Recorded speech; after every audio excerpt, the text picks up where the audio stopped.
Yes hi guys, very good evening. आप सभी का बहुत बहुत बहुत बहुत स्वागत है।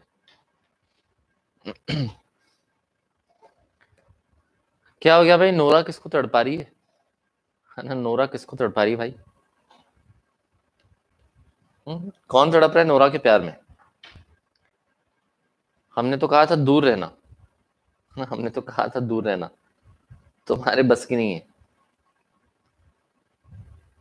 क्या लेक्चर नंबर 5 है आज?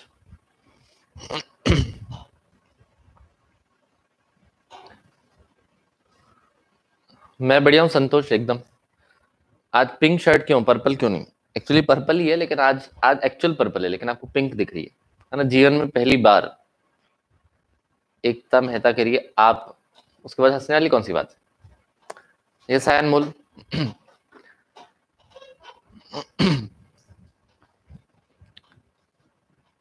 चलिए भाई, करें क्या शुरुआत? अरे एक तो आप लोग बहुत हौले हौले आते हो, कहाँ टहलते रहते हो? शाम हुई नहीं कि टहलने निकल जाते हैं। कहाँ टहलते रहते हो बताओ? शुक्रिया शुक्रिया, नमन।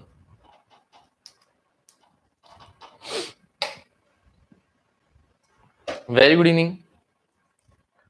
फिर कह रहा है क्यों पागल काटते हो हमारा? सच्ची कह रहा हूँ, सच्ची कह रहा हूँ। पर्पल शर्ट है भाई ये। एग्जाम डेट आ गई अभी। हाँ, बधाई हो बधाई हो। है ना? नारियल फोड़ो इस बात पे। आदित्य कह रहे काउंटडाउन स्टार्ट हो गया, तो पहले ही हो गया था। काउंटडाउन तो पहले स्टार्ट हो गया था। आपके लिए लड़की ढूंढने जाते हैं सर सब, प्रतीक कह रहा है रोज।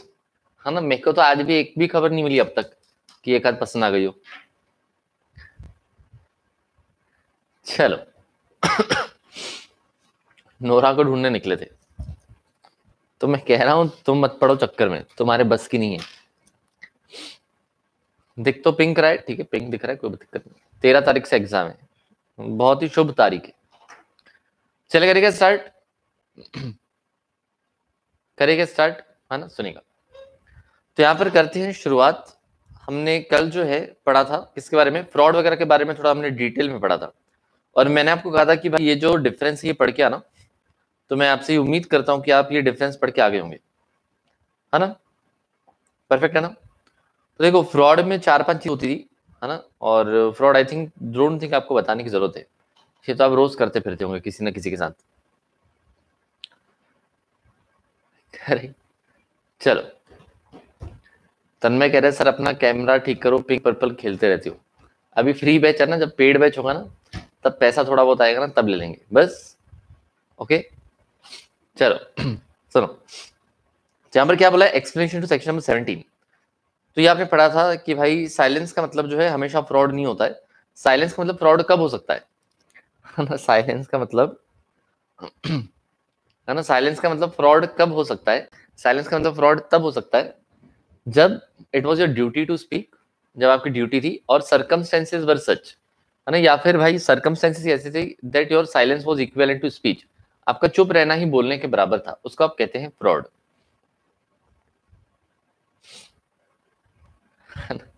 चलो सुनो। है ना? यहाँ पर कौन है? यहाँ पर कौन है? चलो देखो। तो यहाँ पर देखो, एग्जाम्पल नंबर 1, एग्जाम्पल नंबर 2 वगैरह वगैरह वगैरह। तो आपने पढ़ लिया था, और ये तो आपने पहले ही पढ़ लिया था। फिर इसको हमने एनालाइज किया था। एनालिसिस में हमने क्या बोला था कि भाई आपको कोई स्टेटमेंट बोलना है जो आपको पता है गलत है, फिर भी आप बोले जा रहे हो, है ना? आप किसी फैक्ट को छुपा रहे हो, आप कोई रिप्रेजेंटेशन दे रहे हो,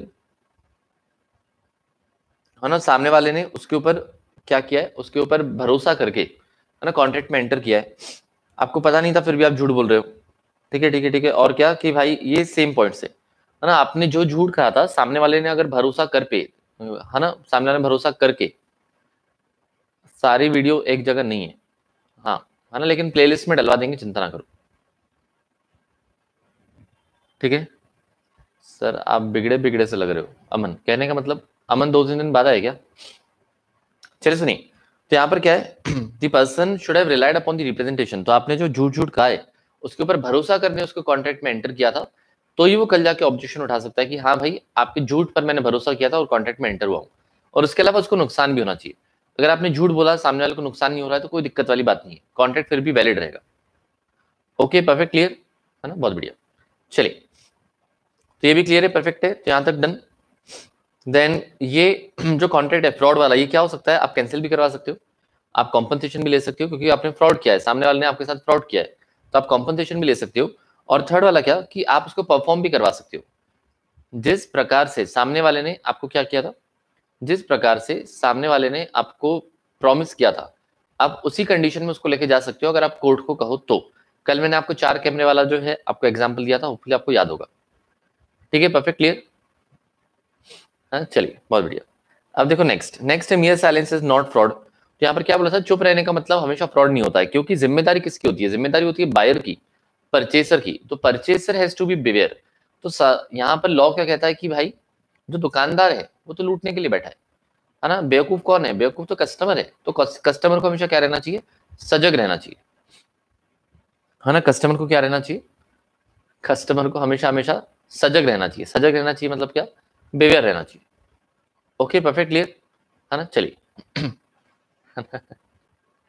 चलिए सुनिए, अब देखो नेक्स्ट क्या है आपका, यहाँ पर कुछ सुअर बेचे गए थे, आपका सबसे फेवरेट जो है जानवर, है ना। हमने अपने एक पोल करवाया था कि भाई आप क्या पालना पसंद करोगे, कुत्ता, बिल्ली या सुअर। तो बच्चों ने कहा तो सुअर पालना पसंद करेंगे मैंने कहा बिल्कुल सही बात है, आदतें बिल्कुल मैच होती है आप लोगों की। सर पोल करवाया था दूसरे लेक्चर में, उसमें है ना। चलिए, तो यहाँ पर क्या है, एच ने डब्ल्यू को कुछ पिग्स बेचे थे, है ना, कुछ सुअर बेचे थे, और कहा था कि विथ ऑल फॉल्ट्स, और कहा था क्या कि विथ बाबुल, क्या कहा था, विथ ऑल फॉल्ट्स। इसका मतलब कि भाई आपने बोल दिया था कि भाई आप चेक कर लो, है ना, अगर कुछ गड़बड़ हो गई तो आपकी क्यों जिम्मेदार रहेगी, मतलब कस्टमर की जिम्मेदार रहेगी। तो उसको फीवर था, सेलर को पता, सेलर ने बताया नहीं, तो बायर की गलती है ना, बायर ने चेक करना चाहिए था। ठीक है, परफेक्ट, है ना, बहुत ही बढ़िया। चलो नेक्स्ट आपका एग्जांपल नंबर 28। तो ये सब भाई घोड़े और घोड़ियों का इनको बहुत पसंद आता है ना। मुझे लगता है कि आईसीआई वालों की ना शादी लेट होती होगी, है ना, घोड़े घोड़ी वाला एग्जांपल बहुत देते हैं। चलो सुनो, then silence is fraud when, है ना। यहाँ पर कुछ कुछ पॉइंट्स है जहां पर आपके साइलेंस को भी फ्रॉड मान लिया जाता है। पहला point, when there is a fiduciary relationship, जब आपके भरोसे का रिलेशनशिप हो। तो यहाँ पर आपने एजेंट वाला एक पॉइंट पढ़ा था कि आपने अपने एजेंट को बोला था कि शेयर्स खरीद के देना, बट उसने अपने बेच दिया था, तो उसने सीक्रेट प्रॉफिट कमाया था। तो आपके पास पूरा पूरा अधिकार था कि या तो आप कैंसिल करो या फिर चलने दो और सीक्रेट प्रॉफिट्स क्लेम करो। ठीक है, तो जहां पर आपका फिड्यूशियरी मतलब भरोसे वाला रिलेशनशिप होता है, at that point of time you are suppose to tell another party the exact truth. Second, हाँ ये किसमें था, रीगियर वर्सेस कैम्बेल स्टुअर्ट। सेकंड था आपका कॉन्ट्रैक्ट्स ऑफ इंश्योरेंस। तो इंश्योरेंस के केस में तो कल हमने काफी, है ना, डिटेल में डिस्कशन किया था। भाई इंश्योरेंस केस में आप अगर दारू पीते हैं, सुट्टा मारते हैं, जो भी करते हैं, तो आपको पहले से बताना पड़ेगा, क्योंकि अगर बाद में आप पकड़े गए तो इंश्योरेंस कंपनी आपको पैसे नहीं देती है। ठीक है, देन देखिए नेक्स्ट थर्ड वाला पॉइंट। थर्ड वाला पॉइंट था कॉन्ट्रैक्ट्स ऑफ मैरिज। तो यहाँ पर जब आप शादी करते हैं तो ध्यान रखना, शादी के केस में सामने वाली से सब पूछताछ कर लेना, और आप भी सब कुछ बता देना कि आपने कितने घुमाए हैं, आपको कितनों ने घुमाया है, क्या अभी भी आप किसी के प्यार में तो नहीं हो, जबरदस्ती शादी तो नहीं कर रहे हो। तो ये सब चीजें बताने की पड़ेगी, नहीं तो है ना आपके ऊपर जो है केस किया जा सकता है, मतलब शादी तोड़ी जा सकती है। शादी के बाद था फैमिली सेटलमेंट। तो जब फैमिली सेटलमेंट होता है, at that point of time also you are suppose to disclose all the facts, वो भी आपको बताना पड़ेगा। एंड लास्ट वाला क्या था आपको, शेयर अलॉटमेंट कॉन्ट्रैक्ट। तो जहां पर शेयर अलॉटमेंट किया जाता है तो वहां पर पहले प्रोस्पेक्टस दिया जाता है ना। एंड पहले जो प्रोस्पेक्टस दिया जाता है, उस प्रोस्पेक्टस में सारी की सारी आपको डिटेल्ड इन्फॉर्मेशन पहले से दे दी जाती है, तो उसमें भी सच सच बताना पड़ेगा। अभी आप देखो बहुत सारे कंपनीज के आईपीओ आ रहे हैं। आईपीओ इज व्हाट, की पहली पहली बार कंपनीज जो है वो लिस्ट हो रही हैं, जैसे जोमेटो का अभी अभी आया था, करेक्ट। तो जो भी कंपनीज लिस्ट होती हैं भाई, उनको बताना पड़ता है कि वो पैसे का क्या करने वाली हैं, कितने ब्रांचेस खोलेंगी, है ना, वगैरह वगैरह, या उससे लोन वो रीपे करने वाले जो भी है, सारी की सारी चीजें इनको बतानी पड़ेगी। कीड़े वाला बच्चा कह रहा है मेरे पास तो बताने के लिए कुछ नहीं है, फिर तेरा नाम ही ऐसा है बेटा, तेरे से कोई पूछेगा भी नहीं, चिंता मत कर, है ना। ओके, परफेक्ट, क्लियर, चलिए तो ये हो गया जहां पर आपका भरोसे वाला कॉन्ट्रैक्ट होता है। Second, where the silence is equivalent to speech. तो अगर पूछा इस प्रकार से गया है कि आपका चुप रहना ही बोलने के बराबर है, तो भी इसको फ्रॉड माना जा सकता है। तो ये आप ऑलरेडी पढ़ चुके हो, है ना। इसमें फिर एक्सेप्शन दिया होता है। एक्सेप्शन क्या दिया हुआ था, है ना, एक्सेप्शन क्या दिया हुआ था, एक्सेप्शन यही था कि अगर बायर के पास मौका था by using the ordinary diligence, तो अगर ऑर्डिनरी तरीके से उसको चेक करने के बाद पता चल सकता था कि भाई उसमें कुछ गड़बड़ है, तो फिर वो फ्रॉड नहीं कहलाता है। भले वो साइलेंस वाला फ्रॉड क्यों ना हो, फिर भी उसको जो है हम फ्रॉड नहीं कहते। Perfect, clear? बहुत बढ़िया। चलिए देखिए नेक्स्ट क्या है आपका मिस रिप्रेजेंटेशन। तो मिस रिप्रेजेंटेशन कल हमने पढ़ा था। मिस रिप्रेजेंटेशन में क्या होता है कि भाई आपने किसी से इनोसेंटली कुछ गलत कह दिया था, है ना, there was a innocent misstatement और innocent wrong statement, that is called as misrepresentation. तो आपने इनोसेंटली किसी और को गलत कह दिया और सामने वाले ने उस पर भरोसा करके कॉन्ट्रैक्ट में एंटर भी किया, that is called as misrepresentation. तो मैंने आपको कहा था कि मिस जब 18 की हो जाएगी तो आपको रिप्रेजेंट करेगी, मतलब आपको झूठ झूठ बोलेगी जब वो 18 की हो जाएगी। तो यहाँ पर 3 पॉइंट्स आप सिंप्लीफाइड वाले पढ़ना, कॉम्प्लिकेटेड वाले मत पढ़ना। पहले क्या बोला था? Statement of fact which is which if false would constitute misrepresentation if the maker believes it to be true। यहाँ पर पहला वाला पॉइंट क्या? A person believes a statement to be true but actually it is not true, that is called as a misrepresentation and that is called as misrepresentation। ठीक है, point number 1, है ना। परिधि कह रहा है आपकी हाइट क्या है, आपको उठा के, है ना, जोर से फेंक सकता हूँ, आपको पक्का लग जाएगी, इतनी तो हाइट है। क्या करना है आपको हाइट का, है ना, कौन से रिश्ते लेके आ रहे हो भाई? हाँ चलो सुनो, सेकंड क्या है? सेकंड है where there is a breach of duty without an intention to deceive another party. जब आपने किसी अपने ड्यूटी को ब्रीच किया था, जब आपने किसी अपनी ड्यूटी को ब्रीच किया था, तोड़ा था, लेकिन आपका कोई भी इंटेंशन नहीं था सामने वाले को नुकसान पहुंचाने का, ठीक है, but still you are gaining an advantage, but फिर भी आपको एडवांटेज जो है मिल चुका था। तो आपने किसी एडवांटेज, अपनी ड्यूटी का ब्रीच किया था, तोड़ा था, and you did not have any intention to harm another party but still you got an advantage. आपका कोई भी ऐसा सोच विचार नहीं था बट फिर भी आपको एडवांटेज मिल गया। करेक्ट। इसमें मैंने आपको फूल वाला एग्जांपल दिया था कि एक कन्या थी, उसने फूल के लिए आपसे 80 रुपए लिए थे, अर्चना नाम की कन्या ने, है ना, फ्रेश फूल लेके आई सिर्फ 65 रुपए में। तो उसको पता नहीं था, उससे एक गलती से मिसरिप्रेजेंटेशन हो गया। ठीक है, देन नेक्स्ट पॉइंट क्या हो गया? गोयम ने डिलीट क्यों कर दिया यार? मुझे देखने का मौका ही नहीं मिला, ऐसे को डिलीट करती हो? चलो सुनो, तो यहां पर देखो नेक्स्ट क्या है। तो 2 पॉइंट थे, थर्ड वाला पॉइंट क्या था फिर आपका?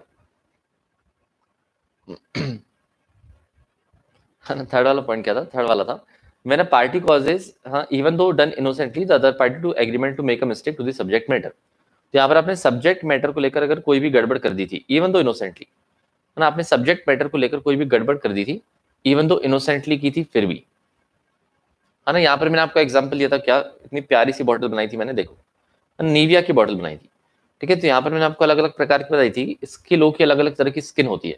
आपने मांगा था स्मूथ स्किन के लिए, लेकिन आपको मिला था, है ना, ऑयली स्किन के लिए। तो ये क्या, सब्जेक्ट मैटर को लेकर गलती हो गई थी, इनोसेंटली हुई थी। तो this was miss representation. Okay, perfect, है ना। फिर कोई हमने डिलीट कर दिया,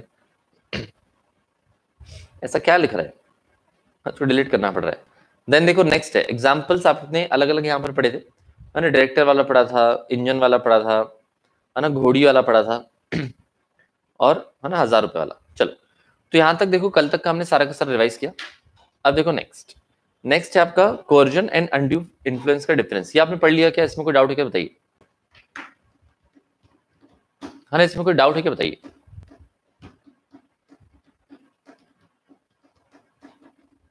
बताओ, कोर्जन एंड इन्फ्लुएंस आपका दोनों का डिफरेंस समझ आया क्या? कोर्जन क्या होता है?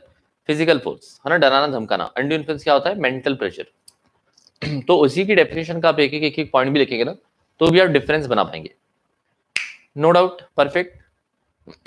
सॉरी।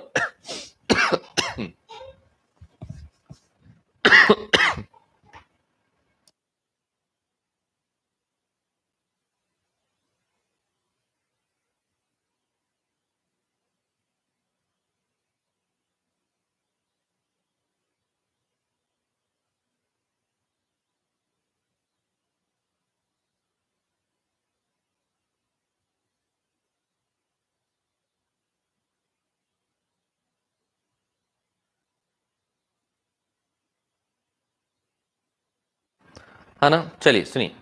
तो क्या सिट्रीजन, साइट्रीजन, पीयूष कह रहे साइट्रीजन ले लो। कौन सी दारू का नाम बता रहा है भाई? है ना, दारू का नाम ऐसा नहीं लग गया क्या?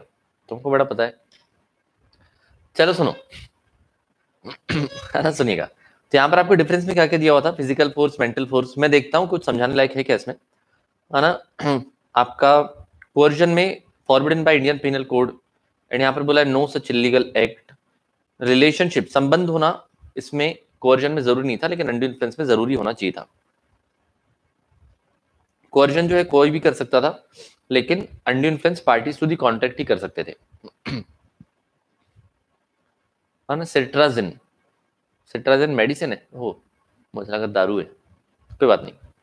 अमन कह रहे हैं सर क्लास 4 बजे से लिया करो। क्यों, 5 बजे डेट होती है आपकी, क्या दिक्कत है 5 बजे? नेक्स्ट है इनफोर्सिबिलिटी। ठीक है, तो यहाँ पर वॉइडेबल होता है at the option of the party whose consent was taken. The contract is either voidable और the court may set it aside और enforce it in a modified form. ठीक है, तो आप कोर्जन में तो आपका पक्का पक्का कैंसिल कर सकते हो, अंडू इन्फ्लुएंस में कर भी सकते हो, नहीं भी कर सकते हो, ये बिल्कुल आपके ऊपर है। ठीक है, मतलब कोर्ट भी डिसाइड कर सकता है। पोजीशन ऑफ बेनिफिट्स रिसीव्ड, तो कोर्जन में क्या था? Any benefit received has to be restored back to the other party. है ना, कोर्जन में जो भी फायदा मिला था वो आपको जो है वापस लौटाना पड़ेगा, और यहाँ पर कोर्ट में डिसाइड कि वापस लौटाना है या नहीं लौटाना है या क्या करना है। ठीक है, क्लियर है कि नहीं बताओ? समझ आया ना? है ना, परफेक्ट। चलिए, तो ये आपका डिफरेंस था किसका? कोर्जन का, अंडू इन्फ्लुएंस का। तो फिर आपने पढ़ा होगा, कुछ भी नया पॉइंट था आपको सारे के सारे समझ में आ गए होंगे। Than fraud and miss representation. Fraud में तो देखो 5 पॉइंट्स थे, मिस रिप्रेजेंटेशन में तो आप जो है गलती से मिस्टेक करते हो, तो यहाँ पर आप पहले डेफिनेशन भी डाल सकते हो, कोई दिक्कत वाली बात नहीं है। फ्रॉड में क्या होता है, आप सामने वाले को बेवकूफ बनाने का इंटेंशन रखते हो, आप ऐसा सोचते हो कि सामने वाले को बेवकूफ बनाएंगे। ठीक है लेकिन, है ना, लेकिन मिस रिप्रेजेंटेशन में there is no such intention. है ना, फ्रॉड में इंटेंशन रहता है सामने वाले को बेवकूफ बनाने का, लेकिन मिस रिप्रेजेंटेशन में ऐसा कुछ नहीं होता है ना, इनोसेंटली मिस्टेक हो जाती है। Then knowledge of the truth. Fraud में अपने को पता था अनट्रू है, फिर भी आप बोलते हो, है ना, और मिस रिप्रेजेंटेशन में आपको नहीं पता था ना, आपको पता नहीं था कि वो सच है कि नहीं है। Then rescission of the contract, claim for damages. Rescission of the contract मतलब cancellation of the contract and claim for damages. तो यहाँ पर injured party can repudiate the contract and claim for damages. तो यहाँ पर जो पार्टी है fraud में क्या कर सकती है, कॉन्ट्रैक्ट को कैंसिल भी कर सकते हो और डैमेजेस भी मांग सकते हो, क्योंकि फ्रॉड किया ना। और मिस रिप्रेजेंटेशन में आप जो है कैंसिल तो कर सकते हो, कैंसिल तो कर सकते हो, लेकिन डैमेजेस नहीं मांग सकते। ठीक है, आप जो है मिस रिप्रेजेंटेशन में या तो आप कैंसिल कर दो या रेस्टिट्यूट कर दो। रेस्टिट्यूट का मतलब क्या होता है कि भाई जैसा होना चाहिए था उसी कंडीशन में पहुंचा दो, है ना, जैसा होना चाहिए था उसी कंडीशन में पहुंचा दो, दैट इज कॉल्ड एज रेस्टिट्यूट। है ना, दैट इज कॉल्ड एज रेस्टिट्यूट करना। तो मिस रिप्रेजेंटेशन में आप जो है कैंसिल भी कर सकते हो, रेस्टिट्यूट भी कर सकते हो, बिल्कुल चलेगा। Then means to discover the truth. तो सुनिएगा, the party using the fraudulent act can not secure और protect himself by saying party had means to discover the truth. Fraud के केस में आप कोर्ट में जाके ये नहीं बोल सकते कि सामने वाले के पास अगर मौका होता तो वो ट्रुथ जो है ढूंढ लेता था, आपका वो बचाव नहीं हो सकता, लेकिन मिस रिप्रेजेंटेशन में हो सकता है ना। पार्टी हमेशा कह सकती है कि भाई सामने वाला अगर थोड़ा सा जागरूक होता, थोड़ी सी उसमें समझ होती, तो उसको सच्चाई का पता चल जाता। परफेक्ट, क्लियर है ना? तो देखो ये आपके डिफरेंसेस थे किसके, फ्रॉड और मिस रिप्रेजेंटेशन के। इसमें आपको बोला था इंटेंशन, नॉलेज ऑफ ट्रुथ सच्चाई, rescission, damages and means to discover the truth. है ना, knowledge of the truth, means to discover the truth, cancellation and intention. ठीक है, यहां तक क्लियर है कि नहीं बताओ? यहां तक परफेक्ट, क्लियर एकदम? चले आगे, चलो देखो। तो भाई देखो, कल तक की सारी कहानी खत्म हुई, अब हम पढ़ रहे हैं आगे। अब पूरा का पूरा फोकस आप यहां पर करेंगे। ओके, चलो सुनो। तो यहां पर क्या कह रहा है, सबसे पहले legal effects of agreements without free consent. तो ये बार बार जो है वही रिपीटेशन करवा रहा है ना। फिर हम आपको लेके आएंगे किस पर, मिस्टेक पर। सुनिएगा, तो अगर फ्री कंसेंट नहीं रहा, अगर पार्टियों का कह रहा हूं, पार्टियों का नहीं, पार्टीज का अगर फ्री कंसेंट नहीं रहा, तो क्या हो सकता है, वॉइडेबल हो सकता है। रेप्यूडिएट मींस कैंसिल, रेप्यूडिएट का मतलब होता है कैंसिल, है ना। सुनिए, तो यहां पर क्या बोला है, when consent to an agreement is caused by coercion, fraud और मिस रिप्रेजेंटेशन। तो अगर आपका कॉन्ट्रैक्ट किस कारण हुआ है, कोअर्जन के कारण, फ्रॉड के कारण या मिस रिप्रेजेंटेशन के कारण, तो आपका कॉन्ट्रैक्ट हो जाता है वॉइडेबल। आप चाहे तो बिल्कुल कैंसिल करवा सकते हो। ठीक है, और अगर फ्रॉड या मिस रिप्रेजेंटेशन में हुआ है, तो आप सामने वाली पार्टी को इंसिस्ट कर सकते हो कि that contract shall be performed, and आपको उसी पोजीशन में डाल दिया जाए जैसे आपको रिप्रेजेंट किया गया था। ठीक है, आपको जो है उसी पोजीशन में डाल दिया जाए जैसे आपको रिप्रेजेंट किया गया था। मतलब जो आपको कहा गया था आपको उसी पोजीशन में वापस डाल दिया जाए, किसमें, फ्रॉड या मिसरिप्रेजेंटेशन में आपके पास ये भी पावर होता है। तो या तो आप कैंसिल करवा दो, वॉइडेबल करवा दो, है ना, या फिर आप क्या कर सकते हो, आप सामने वाले को बोलो कि जैसा आपने वादा किया था हमको उसी कंडीशन में पहुंचा दो, वो भी चलेगा। क्या हो गया यार, कैंसिल, एक मिनट ना, पेंसिल काम नहीं करी, एक मिनट।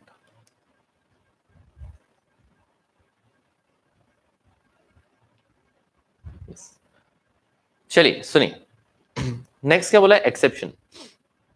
एक्सेप्शन में क्या बोल के रखा है इन्होंने, तो वापस रिपीटिशन है, फटाफट से गो थ्रू कर लेते हैं।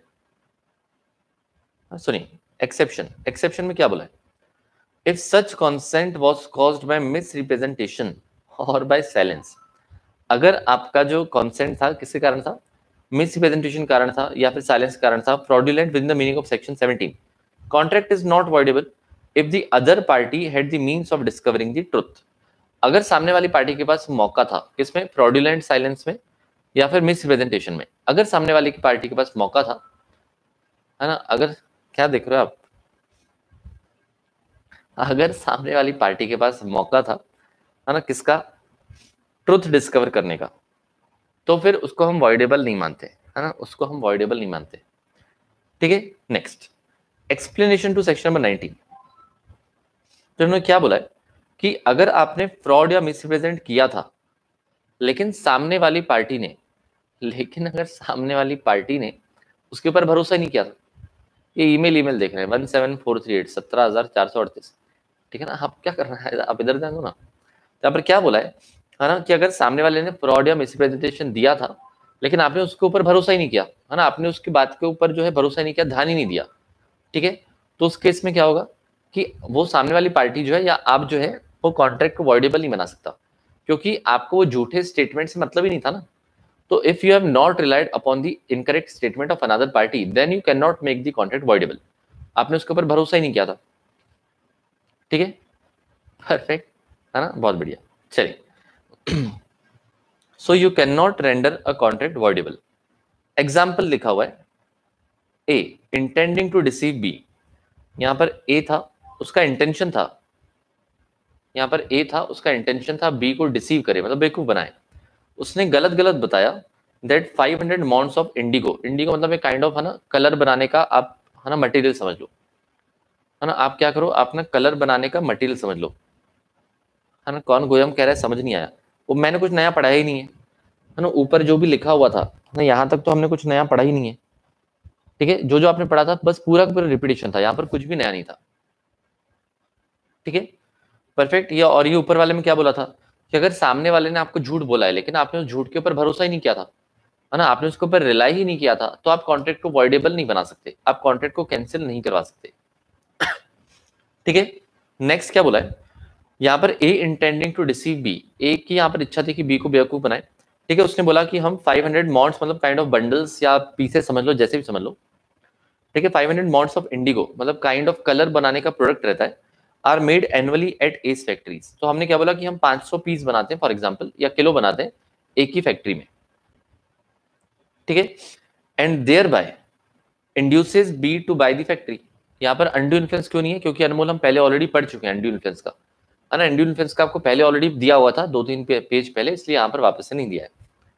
तो यहाँ पर उसने बी को बेवकूफ बनाया और बोला कि फैक्ट्री बाय कर लो, the contract is voidable at the option of B, है ना, यहाँ पर जो कॉन्ट्रैक्ट है वो बी वॉइडेबल कर सकता है, मतलब कैंसिल कर सकता है, क्योंकि उसको झूठ झूठ बोला गया था, correct. This is because when the consent to an agreement is caused by coercion, fraud, misrepresentation वगैरह वगैरह, देन इट इज वॉइडेबल। तो सामने वाले ने आपको जानबूझ के झूठ झूठ बोला, है ना, और आपने उसके ऊपर भरोसा करके फैक्ट्री ले ली, तो ये हो जाएगा आपका वॉइडेबल।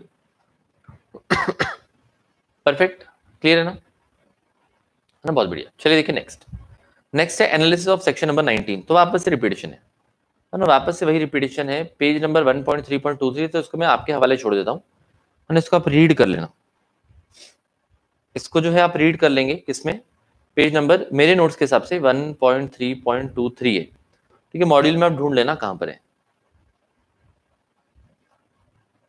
इसका एग्जाम्पल देख लेते हैं, इसका एग्जाम्पल देख लेते हैं, सुनिएगा। एग्जाम्पल में क्या बोला हुआ है, A by a misrepresentation leads to believe erroneously that 750 tons of sugar is produced per annum at the factory of A. A ने B को बोला कि हम कितना बनाते हैं, मॉड्यूल में 1.56 या 57 है ना, ढूंढ लेना। चलिए सुनिए, तो यहां पर A ने मिसरिप्रेजेंट किया है और B को बोला है कि हम 750 टन्स ऑफ शुगर बनाते हैं। B examines the accounts which should have disclosed.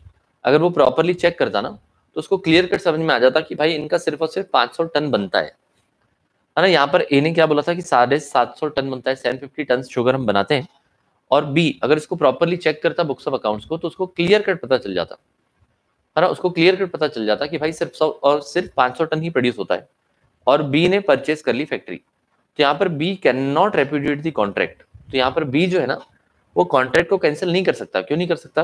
क्योंकि उसके पास पूरा पूरा इस बात का मौका था कि वो है ना अच्छे से अगर देखता तो उसको समझ में आ जाता कि 750 टन नहीं बनते हैं।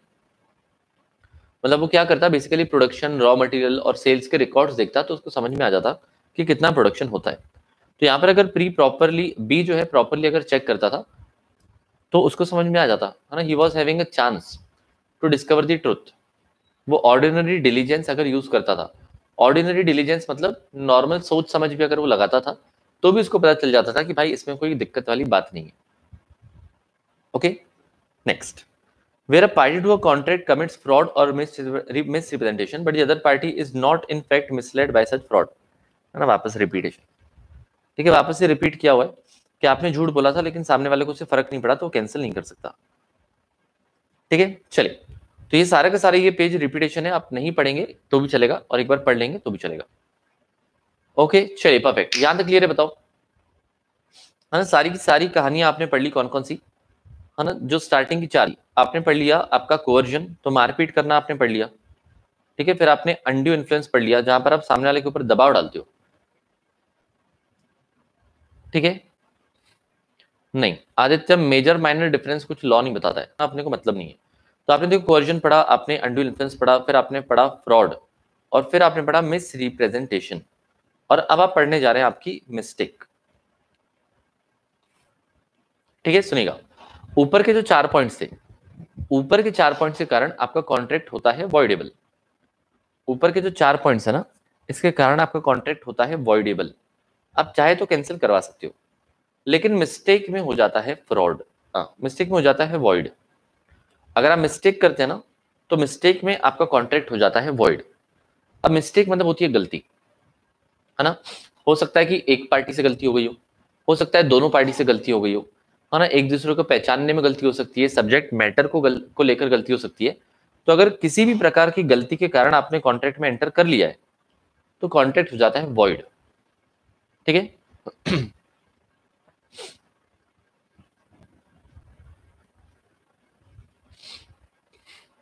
वो फ्रॉडुलेंट साइलेंस वाले में होता है ना, छवि फ्रॉड में भी ये होता है, लेकिन सिर्फ साइलेंस वाला फ्रॉड जो होता है ना उसमें होता है, नॉर्मल फ्रॉड में नहीं होता है। ठीक है, लिखने में गलती हो सकती है, ये भी पॉसिबल है। ठीक है, अब देखो नेक्स्ट, है ना, मिस्टेक। देखो मिस्टेक ना 2 तरीके की होती है, एक होता है इंडियन लॉ को लेकर मिस्टेक, है ना, एक होता है इंडियन लॉ को लेकर मिस्टेक, और एक होता है फॉरेन लॉ को लेकर मिस्टेक। है ना, सुनिएगा प्लीज बहुत ध्यान से, आप गलती कर सकते हो सकता है कि इंडियन लॉ को लेकर गलती कर रहे हो या फिर फॉरेन लॉ को लेकर गलती कर रहे हो। इंडियन लॉ के लिए अगर आपने गलती की है ना, सो दिस इज नॉट एक्सेप्टेबल। तो कोई ये मानेगा ही नहीं कि आपको इंडियन लॉ पता नहीं था। और अगर आपको शायद ये पता नहीं है तो ये आपको पता होना चाहिए कि अगर आप भारत में रहते हो तो यहाँ पर सरकार मान के चलती है कि आपको इंडिया के सारे लॉज पता है। आप कभी भी ये नहीं कह सकते, है ना, आप कभी भी ये नहीं कह सकते कि आपको इंडिया के लॉज नहीं पता है ना। क्या प्रथम कोटक बहुत दिन के बाद आया क्या? आप बिल्कुल ये नहीं कह सकते कि आपको जो है किसी प्रकार का लॉ पता नहीं था। ठीक है, जैसे फॉर एग्जाम्पल, है ना, फॉर एग्जाम्पल जो है आप ट्रैफिक सिग्नल से जा रहे थे, है ना, आप ट्रैफिक सिग्नल से जा रहे थे तो वहां पर 3 यहाँ पर लाइट्स आपके लिए लगा दी गई थी। ठीक है, आपको ट्रैफिक सिग्नल में ये 3 लाइट्स दिख रही थी। तो जैसे ही आप सिग्नल पे रुके थे ना, जैसी रेड हुई आपने गाड़ी आगे बढ़ा ली, है ना, जैसे ही जो है यहाँ पर लाइट रेड हुई आपने गाड़ी आगे बढ़ा ली, तो आपको मामा ने तुरंत रोक लिया। मामा बोले कहाँ जा रहे हो? आपने बोला ये तो है सिग्नल जाने का, तो बोले बेवकूफ पता नहीं कि रेड पे रुकना होता है। तो आप कह रहे हो अरे हमको तो पता ही नहीं था, स्कूल में तो कभी बताया नहीं हमको, है ना, स्कूल में तो हमको यार यहाँ पर कभी बताया ही नहीं है ना। तो बताओ, तो आप उसको कह सकते हो क्या कि हमको इंडियन लॉ के बारे में पता नहीं था? बिल्कुल नहीं, है ना। आपको टपली मारेगा और आपको साइड में बिठा देगा, बोलेगा कि पैसे देके जाओ, ऐसे जाने के, है ना, उसके बिना नहीं जा सकते। तो आप इंडियन लॉज को लेकर कभी भी बहाने नहीं बना सकते। इट इज ऑलवेज अज्यूम्ड कि आपको इंडियन लॉज के बारे में पता है ना, ऐसा मान के ही चलना पड़ता है कि आपको इंडियन लॉज के बारे में पता है। ठीक है, जैसे आपको इंटरनेट वाले लॉज के बारे में भी पता ही होना चाहिए। ठीक है, अगर आप जो है किसी सिक्योरिटी को ब्रीच कर देते हो, हैक कर देते हो, है ना, आपके सामान या आपके कोई जो है ना, उल्टी सीधी फोटोज वगैरह खींच लेता है, तो अगर किसी ने भी किया हो ना, किसी भी उम्र का हो, तो भाई हम ये मान के चलते हैं कि उसको इंडियन लॉज के बारे में पता है। ठीक है, तो mistake regarding Indian laws is not acceptable, है ना, साइबर लॉज के बारे में पता होना चाहिए। ठीक है, देखो नेक्स्ट, और नेक्स्ट फॉरेन लॉज, अगर फॉरेन लॉज को लेकर आपने गलती की है तो एक्सेप्टेबल होता है। ठीक है, वो चल जाता है, हम इतना ही एक्सेप्ट करते हैं आपसे, है ना, इतना ही एक्सपेक्ट करते हैं आपसे कि आप सिर्फ और सिर्फ भारत के कानूनों के बारे में जानो, बाहर के बारे में आपने नहीं भी जाना तो भी चलेगा। ठीक है, परफेक्ट। नमन कह रहा है कह देंगे कि मम्मी ने कहा है कि बेटा सीधे देख के चलो, ऊपर नीचे नहीं। वाह, वेरी गुड। कभी ट्राई करना ऐसा और वीडियो बना के भेजना मुझे, है ना। ठीक है, हैकिंग तो अच्छी भी होती है, हाँ, उसको आप एथिकल हैकिंग कहते हैं ना, एथिकल हैकिंग अलाउड है ना, एथिकल हैकिंग अलाउड है, गंदी वाली नहीं। ओके, चलो, तो यहाँ पर आपको मिस्टेक के अलग अलग अलग अलग टाइप के ना चीजें दी गई है, तो ये तो सिर्फ सजावट के लिए डाला गया है ना, ये आपका मॉड्यूल अच्छा दिखे, आपके नोट्स अच्छे दिखे, इसलिए डाला गया है। मेन इस मिस्टेक पर आते हैं, सुनेगा। मिस्टेक का मतलब सिंपली होता है गलती। ठीक है, तो मिस्टेक में be defined as an innocent और erroneous belief which leads the party to misunderstand the others. तो यहाँ पर इनोसेंटली या फिर कोई एरेनियस बिलीफ था, है ना, गलत आपका सोच विचार हो गया था, which leads the other party to misunderstand, means because of which a misunderstanding was created, है ना, मिसअंडरस्टैंडिंग क्रिएट हो सकती है इस वजह से। दिव्यांश कह रहे हैं मैं तो वीपीएन लगा के साइट ओपन कर लेता हूँ, डिलीट कर दिया। क्यों डिलीट कर दिया? सबको बताओ ना फिर फंडा, अकेले अकेले मजे क्यों ले रहे हो आप, है ना। चलिए, अब देखो, मिस्टेक में भी बायलेटरल और यूनिलेटरल। तो यहाँ पर देखो, आपका इनोसेंट या एरेनियस बिलीफ था which caused and misunderstanding between the parties के बीच में मिसअंडरस्टैंडिंग हो गई। And mistake can be unilateral और बायलेटरल। यूनिलेटरल मतलब क्या? जब एक ही इंसान से गलती हो तो यूनिलेटरल होती है ना। और बायलेटरल मतलब क्या? जब दोनों इंसान से गलती हो तो बायलेटरल होती है। तो आप ये घर में पूछ सकते हो, है ना, मम्मी और पापा को दोनों को अलग अलग कोने में लेके जाकर पूछना कि घर में कौन गलती करता है ना, आप करते हो कि आप दोनों करते हो, ऐसा पूछ के देखना, है ना। वो सामने वाले के बारे में बताएंगे, तो वो होती है यूनिलेटरल मिस्टेक, है ना। किसी के पेरेंट्स ने कह दिया कभी हम कभी वो, या दोनों एक साथ, तो वो होती है बायलेटरल मिस्टेक, है ना। क्लियर है? चलो, यूनिलेटरल इज एक तरफा प्यार, यस, बायलेटरल इज दोनों तरफ धोखा। ओके, चलिए सुनिए, तो यहाँ पर क्या बोला है, bilateral mistake is when both the parties are, है ना, आर अंडर मिस्टेक। यूनिलेटरल मतलब only one party is under mistake. अब देखो, effect of mistake on validity of a contract. Mistake is some unintentional act. Again आपने सोच विचार नहीं किया था, गलती तो गलती होती है ना, इंसान तो गलतियों का पुतला होता है ना। प्रतीक कह रहा है अगर बोले करते ही नहीं तो पैर छू लेना उनके, है ना, बोलना बस आप ही हमारे सच्चे माँ बाप हो, है ना, आपसे ये उम्मीद थी, है ना। ऐसे तो परफेक्ट माँ बाप चाहिए थे हमको, अगर वो कहें ऐसा कि हम गलती नहीं करते, है ना। चलो सुनो, तो यहाँ पर क्या है, mistake is some unintentional act. Unintentional act भी हो सकता है, अनइंटेंशनल एक्ट भी हो सकता है, ओमिशन भी हो सकता है, कुछ भूल जाना भी गलती होती है, कुछ एरर करना भी गलती होती है। ठीक है, अन अराइजिंग फ्रॉम अनकॉन्शियसनेस, है ना, मतलब जाने अनजाने में हो गया। ठीक है, इग्नोरेंस, आपको पता नहीं था, आपका भूल जाना, है ना, आप गजनी बन बैठे, फॉरगेटफुलनेस, इम्पोजिशन और मिसप्लेस्ड कॉन्फिडेंस। ठीक है, तो यहाँ पर अलग अलग प्रकार की क्या हो सकती है, गलती हो सकती है। It may be of two kinds, can be a mistake of law और मिस्टेक ऑफ फैक्ट। तो देखो, मिस्टेक ऑफ लॉ भी आपने 2 पॉइंट मैंने आपको ऑलरेडी बताया। Mistake of law Indian law भी हो सकता है, बाहर वाला लॉ भी हो सकता है। और सेकंड होता है आपका मिस्टेक ऑफ फैक्ट। अब मिस्टेक ऑफ फैक्ट क्या होता है सुनिएगा, है ना। मिस्टेक और ऑफ लॉ और मिस्टेक ऑफ फैक्ट आपको बहुत बार जीवन में काम में आएगा, तो इसका मीनिंग आप समझ लो एक बार, है ना। मिस्टेक ऑफ लॉ और मिस्टेक ऑफ फैक्ट, पहले मैं आपको बताता हूँ मिस्टेक ऑफ फैक्ट, है ना। पहले मैं आपको समझाता हूँ मिस्टेक ऑफ फैक्ट। मम्मी से पूछा तो मारने लगी, तो ऐसे ही होना चाहिए आपके साथ, है ना। ऐसा सवाल कौन करता है ना, शर्म नहीं आती आपको। चलो सुनो, यहाँ पर सुनो, है ना, ध्यान सुनो।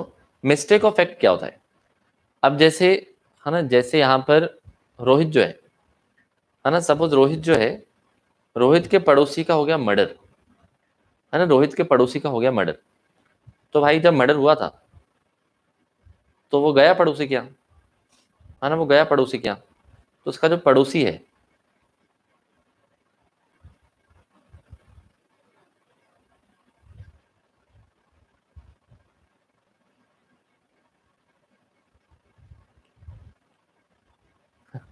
रुको एक मिनट ना, उसका पड़ोसी जो है ना, उसके साथ ना घटना घट चुकी थी, उसका जो पड़ोसी है ना, उसके साथ ना ऑलरेडी घटना घट चुकी थी, ठीक है। तो थोड़ा टेढ़ा मेढ़ा सा पड़ोसी था, है ना। इस पड़ोसी का हो गया था मर्डर, ठीक है, इस पड़ोसी का हो गया था मर्डर। अब ये इसका पड़ोसी ऐसे बेचारा जो है लेटा हुआ है, ठीक है, ये पड़ोसी जो इसका लेटा हुआ है, तो यहाँ पर ये लाश ऐसी पड़ी हुई थी, ठीक है। फिर रोहित जो है स्टार्टिंग से यहीं पर खड़ा हुआ था, ठीक है। थोड़ी देर के बाद पुलिस आई, थोड़ी देर के बाद पुलिस आई, है ना, और पुलिस ने रोहित से पूछा कि ये लाश ऐसी पड़ी हुई थी क्या, तो उसने बोला नहीं यार, कुछ देर पहले तो इसका हाथ ऐसा था, है ना, कुछ देर पहले तो इसका हाथ ऊपर था, पता नहीं कैसे नीचे आ गया, ठीक है ना, परफेक्ट। फिर ये बोल रहा है कि सर इसके पहले कुछ देर पहले तो इसके कान भी थे, अब तो कान भी गायब हो गए, कुछ देर पहले तो इसकी, है ना, बाल भी थे, बाल भी गायब हो गए। तो ये क्या होता है, this is called as mistake of fact. Fact का मतलब क्या होता है, तथ्य, है ना। फैक्ट का मतलब क्या होता है, फैक्ट का मतलब होता है तथ्य, मतलब वो चीज वैसी ही थी कि नहीं, that is called as mistake of fact, ठीक है, that is called as mistake of fact, ठीक है। अब जैसे फॉर एग्जाम्पल, है ना, फॉर एग्जाम्पल देखो, इसमें जो है सेल डलते हैं, है ना, इसमें जो है सेल डलते हैं। अब कोई कह रहा है कि इसमें 2 सेल डलते हैं, कोई कह रहा है 1 डलता है, कोई कहता है 4, कोई कहता है 3, ठीक है। तो इसको आप, जो आप सिंपल सिंपल चीजें, मतलब देखो सेल इसमें 2 ही लगते हैं, लेकिन किसी ने 3 कह दिया, तो that is a mistake of fact, मतलब जो जैसा होता है उसको आप नहीं पहचान पा रहे हो, है ना, जो जैसा होता है उसको आप नहीं पहचान पाते हो, that is called as mistake of fact. Drawing मस्त है, शुक्रिया, बहुत बहुत शुक्रिया। That is called as mistake of fact, ठीक है।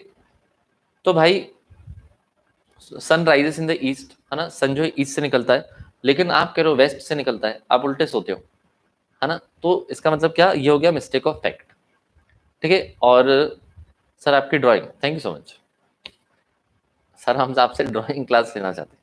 अरे शर्मिंदा मत करो यार, है ना, मैं लज्जित हो जाऊंगा, है ना? चलो सुनो। और सेकंड है आपका mistake of law. Mistake of law का मतलब क्या होता है कि लॉ पहचानने में गलती हो गई, है ना, कानून पहचानने में गलती हो गई, that is called as mistake of law.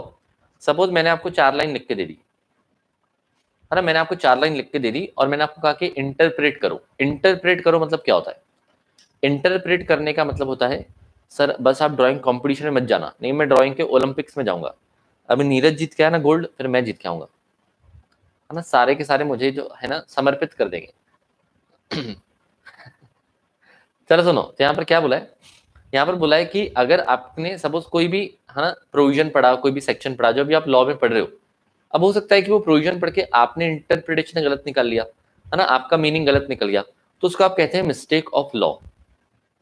तो जब लॉ पहचानने में गलती हो जाती है that is called as mistake of law, और जब फैक्ट्स पहचानने में गलती हो जाती है that is called as mistake of fact, ठीक है, समझ आया कि नहीं।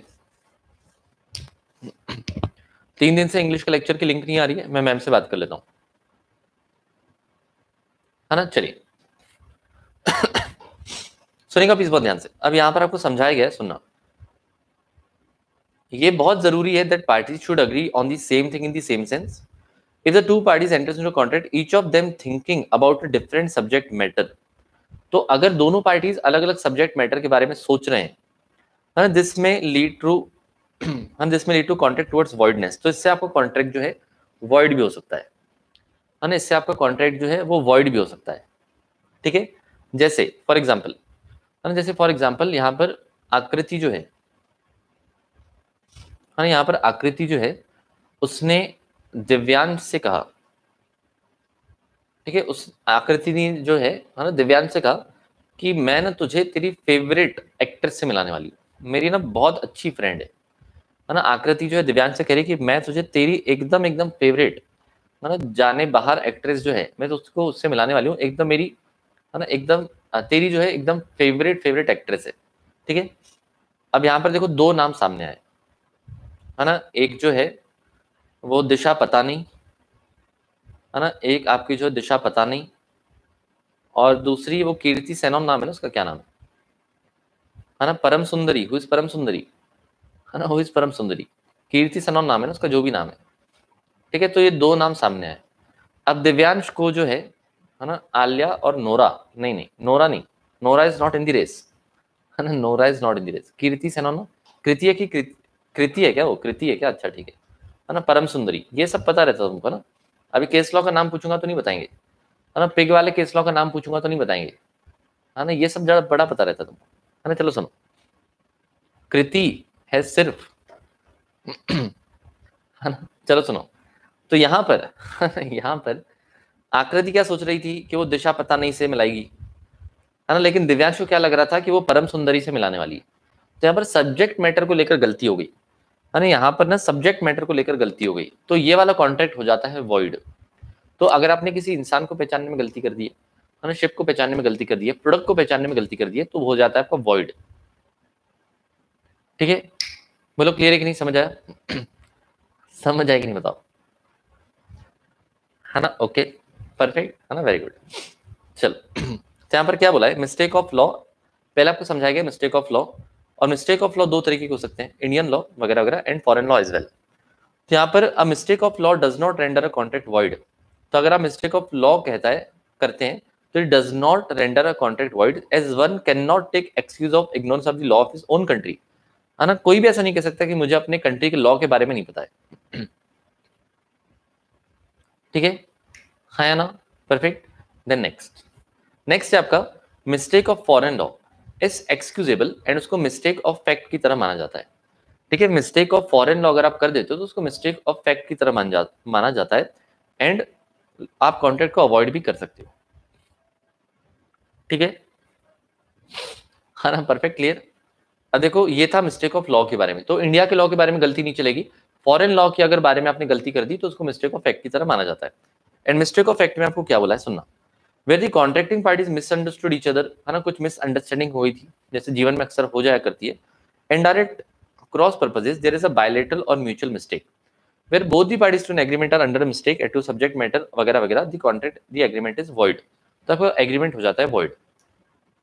ओके देखिए यहाँ पर क्या बोला है, A offers to sell his Ambassador car to B, A ने क्या बोला है कि मैं अपनी एम्बेसडर कार जो है बी को बेचूंगा, who believes that A has only Fiat car, है ना, agrees to buy the car, here two parties are thinking about different subject matter, तो एक जो है एम्बेसडर कार बेचने का सोच रहा है और सेकंड जो है फिएट कार खरीदने का सोच रहा है, तो यहाँ पर सब्जेक्ट मैटर को लेकर गलती है, तो ये भी हो जाएगा आपका वॉइड। क्लियर है, समझ आया कि नहीं बताओ, परफेक्ट।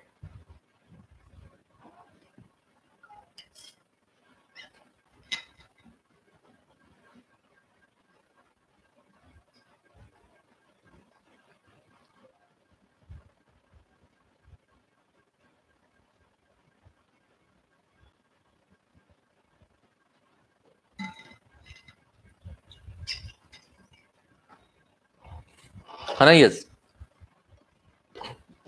भूमिका आप दोनों जगह पर लिख सकते हो, है ना, सब्जेक्ट मैटर को लेकर अगर कोई मिसअंडरस्टैंडिंग हो गई तो आप ये मिस रिप्रेजेंटेशन में भी लिख सकते हो, लेकिन वहां पर इनोसेंटली हुआ था, एंड यहाँ पर है ना अननोइंगली हुआ था, वहां पर इनोसेंटली हुआ था और यहाँ पर बिना जाने हुआ था, लेकिन आप वो लाइन दोनों जगह पर लिख सकते हो, कोई दिक्कत नहीं है।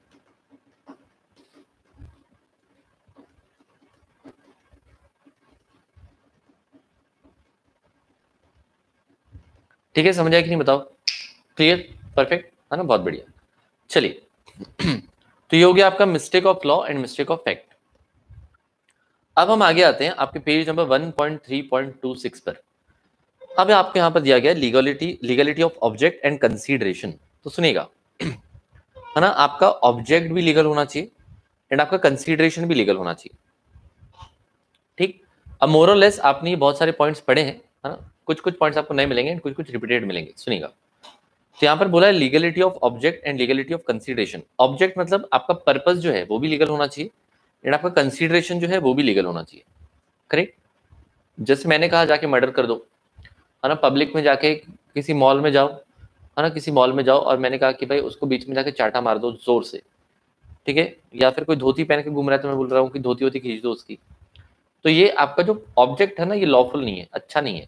आप सामने वाले को बदनाम करने की कोशिश कर रहे हो, डिफेम करने की कोशिश कर रहे हो, तो ये होता है आपका, है ना, इलीगल ऑब्जेक्ट। और कंसीडरेशन मतलब बदले में जो भी मिल रहा हो सकता है कि वो भी इलीगल हो।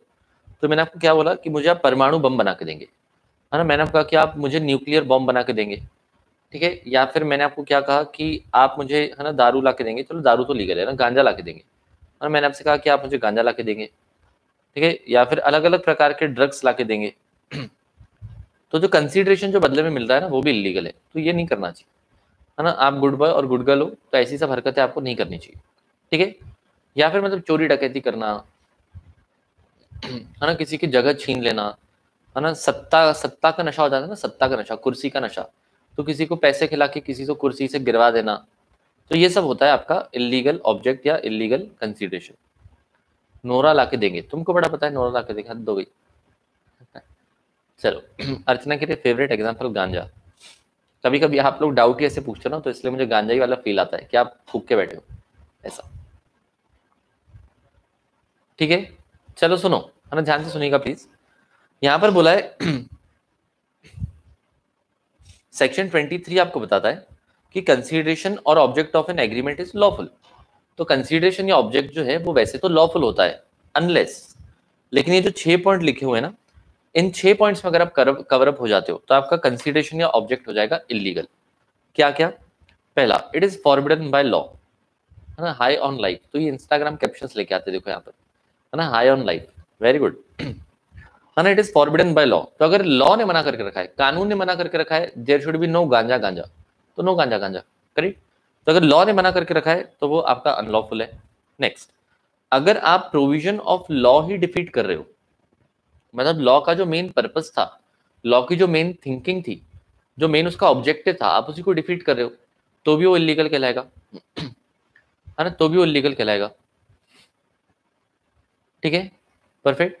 मिस्टेक ऑफ फैक्ट का एग्जांपल रिपीट कर दो, उसमें मिस्टेक ऑफ फैक्ट कैसे अप्लाई हो रहा है, मतलब कौन सा वाला, कार वाला बोल रहे हो आप, है ना, कार वाला बोल रहे हो क्या? मैं सोच रहा हूं कि मैं आपको ऑल्टो बेचूंगा, आपको लग रहा है कि मैं स्विफ्ट बेचने वाला हूं, तो मिस्टेक ऑफ फैक्ट हो गया, है ना। फैक्ट मतलब तथ्य, चीजें, that is called as mistake of fact, okay, perfect. तो फॉरबिडन बाय लॉ मतलब जो लॉ ने मना करके रखा है, जो नहीं नहीं, फर्स्ट और सेकंड सेम कैसे हुआ, अभी अभी फर्स्ट और सेकंड सेम कैसे हुआ? फर्स्ट में क्लियर कट बना करके रखा है, फर्स्ट में क्लियर कट बना करके रखा है कि मर्डर मत करना, तो it is forbidden by law, है ना। सेकंड क्या है, you are defeating the provisions of law. तो अगर आपने पहले का लेक्चर अटेंड किया होगा तो मैंने आपको बताया होगा कि पैसा मैं कमा रहा हूँ फॉर एग्जाम्पल, लेकिन मैं अपनी घरवाली के नाम पर और बच्चों के नाम पर डलवा देता हूँ, इमेजिनरी, ठीक है। तो भले पैसा मैं कमा रहा हूँ लेकिन मैं इनके नाम पर ट्रांसफर करवा देता हूँ ताकि इनकम टैक्स ना देना पड़े, तो वो होता है डिफीटिंग की प्रोविजन ऑफ लॉ। तो लॉ के प्रोविजन या इंटेंशन को डिफीट करना, ये हम आगे पढ़ेंगे, चिंता ना करो, ठीक है। इसके लिए 5 मिनट रुक जाओ आप, है ना। आप देखो नेक्स्ट, नेक्स्ट है आपका इफ इट इज फ्रॉड्यूलेंट। अगर आप किसी भी तरह का काम कर रहे हो फ्रॉड करने वाला, तो वो भी आपका इलीगल होता है, ठीक है। सामने वाले को आप इंजरी पहुंचा रहे हो, किसी भी तरीके से नुकसान पहुंचा रहे हो, ठीक है। मैंने आपको पैसा दिया कि पड़ोसी के कार में पत्थर मार के आ जाओ, है ना, उसका नाम बदनाम कर दो, ठीक है, कुछ भी कर दो, है ना, उसने आपके साथ ऐसा किया वैसा किया, तो आप सामने वाली पार्टी को नुकसान पहुंचा रहे हो, तो भी नहीं चलेगा। Next, the court regards it as immoral. अगर कोर्ट ने कहा कि वो इमोरल है, अगर कोर्ट कहता है कि वो इमोरल है, तो वो भी आपका इलीगल माना जाएगा। एंड लास्ट वाला, oppose to the public policy, अगर वो पब्लिक पॉलिसी के खिलाफ है तो भी इलीगल माना जाएगा, ठीक है। इन सारे के सारे पॉइंट्स में आप एग्जाम्पल पढ़ोगे, लेकिन हौले हौले। अब ये 6 पॉइंट्स ऊपर ऊपर से अपन ने पढ़े, है ना। हमने क्या बोला है कि वैसे तो कंसीडरेशन या ऑब्जेक्ट आपका लीगल होता है अनलेस आप इन 6 पॉइंट्स में कवर हो। 6 पॉइंट्स में क्या क्या कवर हो, है ना, लॉ ने मना करके रखा है, है ना, या फिर आप डिफीट कर रहे हो प्रोविजंस को, या फिर आप किसी का तरह का फ्रॉड कर रहे हो, या आप किसी तरह की इंजरी कर रहे हो, या फिर वो इमोरल काम है ना, कोर्ट को पसंद नहीं आया, या फिर क्या आप पब्लिक पॉलिसी के अगेंस्ट में जा रहे हो। ठीक है, समझ आए कि नहीं? है ना, आकांक्षा कह रही पत्थर मार के आपका नाम चिपका जाएंगे, चिपका के आ जाओ, कोई बात नहीं है ना, सिटी अलग अलग होगी ना, कुछ नहीं कर पाएंगे, हद होती है। है ना, यस, केमिस्ट्री ट्यूटोरियल्स आ गई, है ना, बच्चों को पढ़ा के आ गई क्या? है ना, मुस्कान कह रही ये सब एग्जाम्पल्स आपने पीछे भी बता दिए, बिल्कुल सही बात है, ये हम ऑलरेडी पढ़ चुके हैं। कुछ कुछ बातें नहीं है आपके लिए, लेकिन है ना, कुछ कुछ जो है आप नई नई बातें पढ़ने वाले हो जीवन में, सुनिएगा। है ना, देखो पहले क्या करें, एग्जाम्पल आपको दिया हुआ है, सुनना। A, B and C enters into an agreement for division among them of gains acquired or to be acquired them to them by fraud। तो A, B, C मतलब ये जो हेरा फेरी के तीन लोग थे ना, कौन कौन, है ना, राम श्याम और उनका नाम क्या है यार, है ना, राम श्याम बाबू भैया, है ना।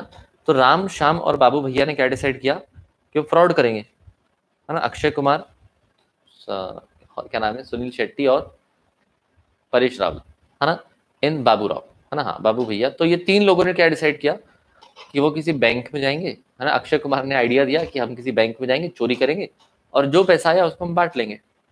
तो ये गए बैंक में, उन्होंने चोरी भी की, है ना। बाबूराव मस्तानी, अबे बाजीराव मस्तानी हो, कैसे लोग हैं, बाबूराव मस्तानी करें, दैट इज बाजीराव मस्तानी, है ना। ओके चलो सुनो, तो यहाँ पर उन्होंने बोला कि हम फ्रॉड करेंगे। The agreement is void as its object is unlawful. उनका जो ऑब्जेक्ट है, जो उनका पर्पज है, वो अनलॉफुल है, ऐसा नहीं करना चाहिए, है ना। आप गुड बॉय हो ना, ऐसा नहीं करना चाहिए। ठीक है, परफेक्ट, समझ आया, है ना, वेरी गुड, यस। है ना, एक और एग्जांपल दिया हुआ है, एक और एग्जांपल में क्या दिया, सुनना। A promises to B to abandon a prosecution which he had instituted against B for robbery. तो सुनना, बी जो है, बी जो है आपके यहाँ पर चोरी करने आया, है ना। बी जो है ना आपके यहाँ पर चोरी करने आया, बी मतलब कौन, सपोज ऋतिक रोशन, है ना, आपके यहाँ पर बी मतलब कौन, ऋतिक रोशन जो है ना, वो आपके यहाँ पर चोरी करने आया। ठीक है, आपके यहाँ पर हीरा हीरा पड़ा हुआ था, तो आपके यहाँ पर ना वो क्या करना है, आपके यहाँ पर चोरी करना है। तो चोरी करके निकल गया, फिर आपको पता चला कि भाई उसने चोरी की है, तो आपने ना उसके ऊपर केस कर दिया, है ना, धूम का, यस बिल्कुल। तो आपने क्या किया ना, उसके ऊपर केस कर दिया, तो ऋतिक रोशन आपके पास आया, है ना, आपके पैरों पर गिर गया, बोले दीदी ऐसे मत करो, दीदी ऐसे मत करो, हमसे गलती हो गई, है ना, हमारे दो बच्चे हैं, घरवाली भी नहीं है ना, बहुत मुश्किल से जीवन कट रहा है, तो इसलिए हीरा चोरी करने आया था। तो आपने बोला ठीक है कोई बात नहीं, है ना, आपने उसके साथ एग्रीमेंट कर लिया, क्या बोला कि आपने चोरी तो की है, लेकिन आपके अगेंस्ट में जो केस किया है ना, केस हम वापस ले लेंगे, केस जो है हम विड्रॉ कर लेंगे। ठीक है, और वो भी कह रहा है कि मैं आपको हीरा वापस लौटा दूंगा, है ना। आपने क्या कहा कि हम केस वापस ले लेंगे, और वो भी आपको क्या बोल रहा है कि हीरा लौटा दूंगा, है ना। दी एग्रीमेंट इज वॉइड, ये वॉइड है, क्यों, because this is stifling of prosecution. Stifling of prosecution का मतलब क्या होता है, स्टिफलिंग ऑफ प्रोसिक्यूशन का मतलब क्या होता है, प्रोसिक्यूट करना मतलब किसी के अगेंस्ट में कंप्लेंट वगैरह करना, या जेल वगैरह में डालना, या कोई मुजरिम है तो मुजरिम के साथ स्टिफलिंग करना, कहने का मतलब उसके साथ ट्रेड करना, है ना, उसके साथ ट्रेड करना, this is called as stifling of prosecution, है ना। तो यहाँ पर स्टिफलिंग ऑफ प्रोसिक्यूशन अनलॉफुल होता है। तो आप चोरों डकैतों के साथ अगर एग्रीमेंट करोगे, है ना, कोई आपके यहाँ पर चोरी करके चला गया, फिर कल जाके पकड़ा गया, तो आप कह रहे हो चलो कोई बात नहीं, आप तो घर के हो, है ना, एक काम करो सब कुछ वापस लौटा दो, हम आपके अगेंस्ट में केस नहीं करेंगे।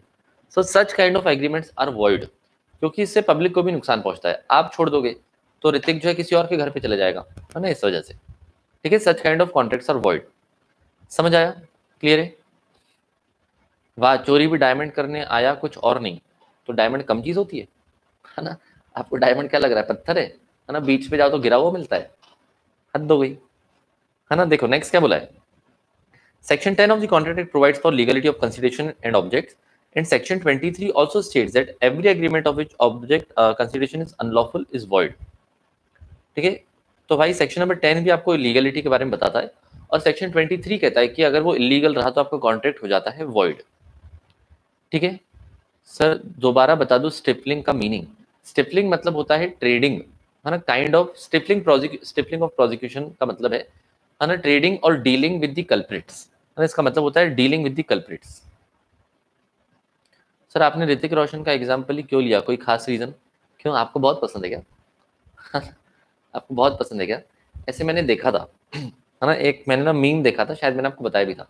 ऋतिक रोशन का कुछ तो फोटो था उसके डाइवोर्स का, नीचे ऐसा कुछ तो था, उसमें मीम ही बना हुआ था, उसका डाइवोर्स हो चुका है सुजैन के साथ।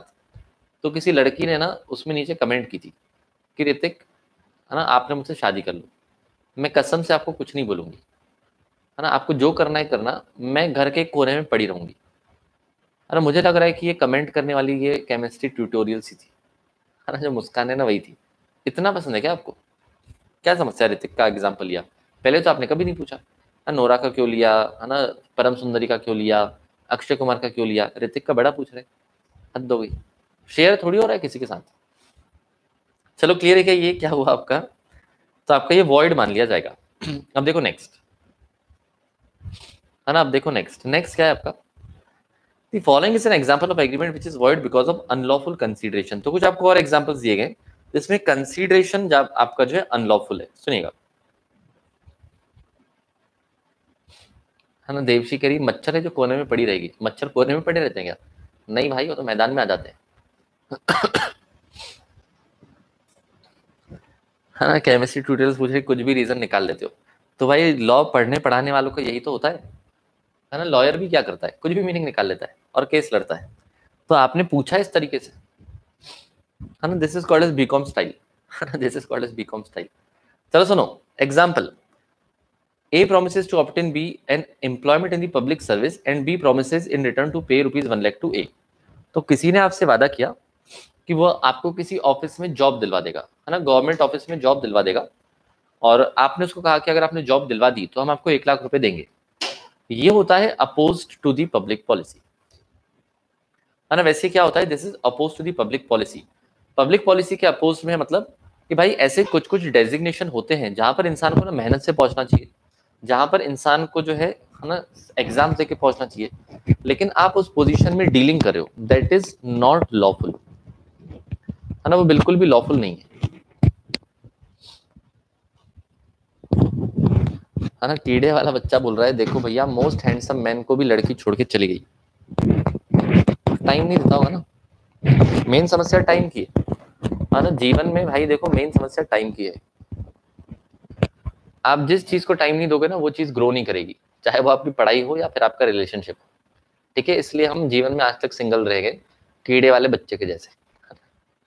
चलो सुनो, सुनो तो यहाँ पर क्या बोला है, दिस जस्ट एन एग्जांपल, ये एग्जांपल वापस आके रिपीट होगा कि oppose to the public policy कहने का मतलब कि आप अगर पब्लिक डेजिग्नेशंस में डील कर रहे हो तो, है ना, जहां पर इंसान ने वोटिंग से पहुंचना चाहिए या फिर एक्सपीरियंस से पहुंचना चाहिए और उसमें आप पैसे देके अपनी जॉब ले रहे हो, that is oppose to the public policy. Okay, है ना, चलिए अब सुनिएगा next. Under section 23 in each of the following cases the object or consideration is unlawful. तो हम इसमें अनलॉफुल किन किन चीजों को मानते हैं ये अब आपको बताया गया, तो प्लीज बहुत ध्यान से सुनना, है ना, प्लीज बहुत ध्यान से सुनना। यहाँ पर क्या बोला है, पहला पॉइंट, व्हेन कंसीडरेशन और object is forbidden by law. तो ऊपर जो आपने पॉइंट पढ़े थे अब उसको इन्होंने डिटेल में एक्सप्लेन किया है कि अगर आपका कंसीडरेशन या ऑब्जेक्ट लॉ ने फॉरबिड करके रखा था, मना करके रखा था, है ना, सुनना, एक्ट्स फॉरबिडन मतलब होता है मना करना, है ना, है ना, फॉरबिडन का मतलब होता है मना करना। चलो सुनो प्लीज अब यहाँ पर, acts forbidden by the law और दोज विच आर पनिशेबल, है ना, ऐसे काम जो कानून ने मना करके रखे और उसमें आपको सजा दी जाती है, अंडर एनी स्टैट्यूट, स्टैट्यूट का मतलब होता है लॉ, है ना, स्टैट्यूट का मतलब होता है law, as well as those prohibited by any regulations orders वगैरह वगैरह, तो या तो किसी कानून में लिखा गया है या किसी ऑर्डर में आया है या किसी प्रोहिबिशन में आया है या किसी रेगुलेशन में आया है, तो कहीं पर भी अगर आपको मना करके रखा है, अगर आपको कहीं पर भी मना करके रखा है तो वो आपका अनलॉफुल होता है। फॉर एग्जाम्पल सुनिएगा, अच्छा एग्जाम्पल है, ये वाला एग्जाम्पल है, अच्छा वाला है ना, सुनिएगा प्लीज बहुत ध्यान से। अ लाइसेंस टू कट ग्रास, है ना, आपको जो है लाइसेंस दिया गया था किस बात का, a licence to cut grass is given to X by the forest department. तो फॉरेस्ट डिपार्टमेंट ने एक्स को लाइसेंस दिया किस बात का, है ना, किस बात का, घास काटने का। तो आपने लाइसेंस भी किसका लिया है, घास काटने का, under the forest act. And one of the terms of the licence is that licensee should not assign his interest under the license without the permission of the forest officer। ठीक है, यहाँ पर क्या बोला है कि आप जो है ना, आप जो है गए थे किसके पास, आप जो है गए थे फॉरेस्ट ऑफिसर के पास, और आपने क्या बोला था कि हमको परमिशन दो। किस बात की परमिशन दो भाई, हाँ, किस बात की परमिशन मांगने गए थे आप, घास काटने की परमिशन मांगने गए थे। ठीक है, तो फॉरेस्ट एक्ट में आपको लाइसेंस मिला, लेकिन लाइसेंस में कंडीशन थी, है ना, लाइसेंस में कंडीशन थी। किस बात की कंडीशन थी, लाइसेंस में कंडीशन थी कि आप जो है ये अपना लाइसेंस किसी और को नहीं दे सकते, आप जो है अपना लाइसेंस किसी और को असाइन नहीं कर सकते। अगर आपने किया तो आपके ऊपर लगेगी पेनल्टी। अगर आपने ये लाइसेंस किसी और को दे दिया, ट्रांसफर कर दिया without taking the permission of the forest officer, तो आपके ऊपर लगेगी पेनल्टी या फाइन। चलो सुनो, है ना, सुनो प्लीज, बहुत ध्यान से सुनिएगा। तो यहां पर समझो ये मिस्टर एक्स था, है ना, सबूत मिस्टर एक्स था। इसने जब एग्रीमेंट साइन किया था, लाइसेंस का एग्रीमेंट साइन किया था, तो तब इसको पता था कि भाई किसी और को ये नहीं दे सकता, और अगर इसने किसी और को लाइसेंस दे दिया तो उसके ऊपर पेनल्टी और फाइन लगेगी। लेकिन ये था थोड़ा सा बदतमीज, है ना, मिस्टर एक्स जो है ये फिर भी थोड़ा सा बदतमीज था। तो मिस्टर एक्स ने क्या कहा, है ना, मिस्टर एक्स ने इसको ट्रांसफर कर दिया, किसको किया, मिस्टर वाई को। मिस्टर एक्स ने फिर भी ये लाइसेंस जो है घास काटने का ये दे दिया मिस्टर वाई को। तो क्या ये एग्रीमेंट वॉइड है या इलीगल है, क्या बताओ, है ना, क्या ये एग्रीमेंट इलीगल है क्या बताइए, या अनलॉफुल है क्या बताइए।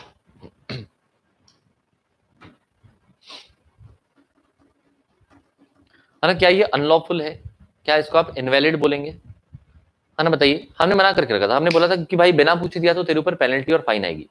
तो क्या यहाँ पर ये अनलॉफुल है, नहीं भाई बिल्कुल अनलॉफुल नहीं है। क्यों अनलॉफुल है ना, क्यों अनलॉफुल है, यहाँ पर लॉ ने प्रोहिबिट किया था कि रिस्ट्रिक्ट किया था, यहाँ पर लॉ ने आपको प्रोहिबिट किया था या रिस्ट्रिक्ट किया था, बताओ।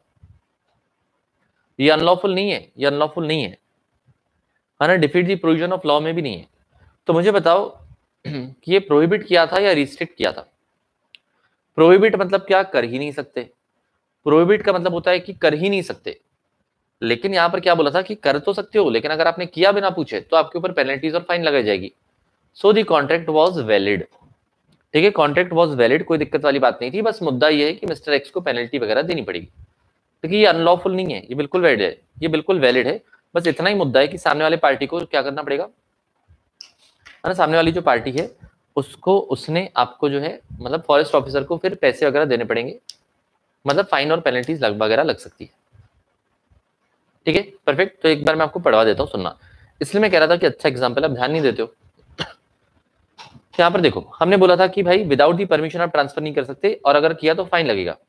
But the observance of the condition is not obligatory under the forest act. लेकिन फॉरेस्ट एक्ट में ऐसा कुछ नहीं लिखा हुआ था, जो मेन लॉ है ना उसमें ऐसा कुछ नहीं लिखा हुआ था कि ट्रांसफर नहीं कर सकते।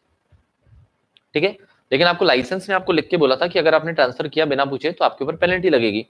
और आप जो है मतलब वो मिस्टर एक्स जो है थोड़ा सा बदतमीज टाइप का इंसान था, तो उसने कैची और किसी को पकड़ा दी, मतलब लाइसेंस किसी और को दे दिया, है ना। Here A in breach of the condition, breach का मतलब होता है तोड़ना। So A in the breach of condition agrees to assign his interest under the licence to B. तो ए ने जो अपना लाइसेंस है बी को दे दिया, है ना, that agreement will be valid, agreement बिल्कुल वैलिड रहेगा। Assignment is not prohibited by law. ठीक है, जो हमने कंडीशन डाली थी वो सिर्फ और सिर्फ एडमिनिस्ट्रेटिव पर्पस के लिए डाली थी। हमने जो कंडीशन डाली थी वो सिर्फ और सिर्फ एडमिनिस्ट्रेटिव पर्पस के लिए डाली थी, कि हमको भाई क्लियर कट पता रहना चाहिए कि ये किसके पास जा रहा है, and for the protection of the revenue, और पैसे का भी जो है यहाँ पर ध्यान रखा जाए। ठीक है, पैसे का भी नुकसान ना हो, इसलिए हमने ये कंडीशन डाली थी। ठीक है, बताइए हाँ या ना, क्लियर हुआ क्या। हाँ, मुझे लगता है कुछ कुछ बच्चे 6 बजे फ्री होते हैं क्या शाम को, है ना, कुछ कुछ बालक बालिकाएं जो हैं 6 बजे फ्री होते हैं क्या, अभी ज्वाइन हो रहे हैं, है ना, अभी 6 बजे ज्वाइन हो रहे हैं, ऐसा क्यों। सो के उठते हो क्या आप, या योगा करने जाते हो, या मेडिटेशन करते हो, क्या करते हो 5 से 6, या आपकी डेट वेट रहती है। यहाँ तक क्लियर है ना, परफेक्ट, है ना, बहुत बढ़िया। चलिए, एडमिनिस्ट्रेटिव पर्पस मतलब होता है ना देखभाल करना, देखरेख करना। एडमिनिस्ट्रेशन का मतलब होता है देखरेख करना, है ना, व्यवस्था को संभालना। तो यहाँ पर भाई भाई ऑफिसर के आपको पता रहना चाहिए कि कौन काम कर रहा है, ताकि इलीगल काम ना हो। इसलिए उन्होंने कहा था कि बिना पूछे किसी को मत देना। ठीक है, फिर भी आपने दिया, है ना, फिर भी आपने दिया तो दिक्कत है। एक्स तो होते ही बदतमीज है, कपिल कह रहा है एक्स तो होती ही बदतमीज है। हो सकता है आपकी करंट वाली भी एक्स बन जाए, है ना, उसको पहले से बता दो कि फ्यूचर में हो सकता है मैं तेरे को बदतमीज बोलूं। ठीक है, परफेक्ट क्लियर। चिंटी के साथ वीडियो कॉल, तो 5 से 6 ऐसा क्या होता है भाई वीडियो कॉल? क्या सूरज डूबता डूबता देखते हो क्या आप, है ना? मतलब साथ में बैठते हैं क्या ऐसे ग्लास ग्लास लेके? हाँ चलिए डन, ये भी समझ आया। अब देखो एग्जाम्पल नंबर 41, हम क्या पढ़ रहे हैं? Object or consideration is forbidden by law. तो जहां पर लॉ ने मना करके रखा है वो आपका अनलॉफुल होता है, लेकिन यहाँ पर मना नहीं करके रखा था। नेक्स्ट एग्जाम्पल नंबर 41 में देखो, a father had arranged a marriage of his 17 years boy. 17 साल का मासूम बालक, तो आपकी बात चल रही है ना, आपके पापा ने क्या किया आपके लिए? शादी का प्रबंध कर दिया, है ना, अरेंजमेंट कर दिया। चलिए सुनिए, तो आपके पापा ने आपके लिए क्या किया? माही कह रही है मिस्टर माही। अच्छा हो mister Mahi, mister Mahi is like लड़की घुमाता होगा सर। सही बात है, कोई बड़ी बात नहीं। चलो सुनो, टाइम कैसे मिल जाता है यार तुमको? A father had arrange for marriage of 17 years boy, है ना, ये टैलेंट हमको भी सिखाना वाला, है ना, पढ़ाई के साथ साथ कैसे आप जो है घुमा लेते हैं लड़के लड़कियों को, है ना। चलो सुनो, तो यहाँ पर 17 साल के आप बालक हैं और आपके पापा ने आपकी शादी के बारे में सोचा, एंड टुक डाउरी, लेकिन दहेज भी लिया, ऐसे नहीं, है ना, उसने कहा कि हमारा बेटा फ्री में नहीं मिलेगा, इसके पैसे लगेंगे, है ना, उन्होंने कहा कि दहेज होगा। ठीक है, टुक डाउरी फ्रॉम गर्ल्स पेरेंट्स, तो भाई कन्या के घर वाली से पैसे भी लिए गए। Such marriage contract can not take place as in India the minimum age, है ना, बहुत खुश हो रहे थे देखो, है ना, बहुत खुश हो रहे थे। 17 वाले गोयम कह रहे हैं ऑन कॉल बता देंगे, अभी बता दो उसमें क्या दिक्कत है ना। मिनिमम एज कितनी है for boys marriage is 21 years, ठीक है, and dowry is not permissible. तो इंडिया में ना दहेज लेना आपको अलाउड है ना दहेज लेना अलाउड है, और ना आप 17 साल की उम्र में, है ना, शादी के सपने देख सकते हैं, है ना। मैंने तो आपको पहले भी कहा था, खुद नहीं उठ पा रहे हैं ये, हाँ खुद नहीं उठ पा रहे हैं, घर वाली को उठाएंगे ये, बताओ, है ना। लड़कियों के लिए तो 18 ही है, नहीं इस लड़कियों के लिए अभी भी 18 ही है ना। बातें चल रही है काफी टाइम से कि बढ़ा के 21 कर दिया जाए ना, इकोनॉमी के लिए भी अच्छा होगा और कन्याओं के लिए भी अच्छा होगा, सही भी बात है, ठीक है, लेकिन अभी तक बढ़ा ही नहीं है, वो डिस्कशन चल ही रहा है कि 18 से 21 कर दिया जाए। ठीक है, तो परमिसेबल नहीं है, so this is not a valid contract as the consideration and object are forbidden by law. तो आपका कंसीडरेशन मतलब दहेज और ऑब्जेक्ट मतलब 17 साल का ब्याह, तो ये सब क्या है? This is forbidden by law, law ने मना करके रखा है, तो क्यों कर रहे हो? इतनी क्या आग लगी है भाई 17 साल की उम्र में? ठीक है, परफेक्ट। चलिए अब देखो नेक्स्ट, है ना, अब देखो नेक्स्ट, नेक्स्ट है आपका व्हेन कंसीडरेशन और objects defeats the provisions of law. तो अगर आपका कंसीडरेशन या ऑब्जेक्ट जो है वो लॉ के प्रोविजन को डिफीट कर रहा है। अब सुनना, इन्होंने एग्जांपल कौन सा दिया हुआ है?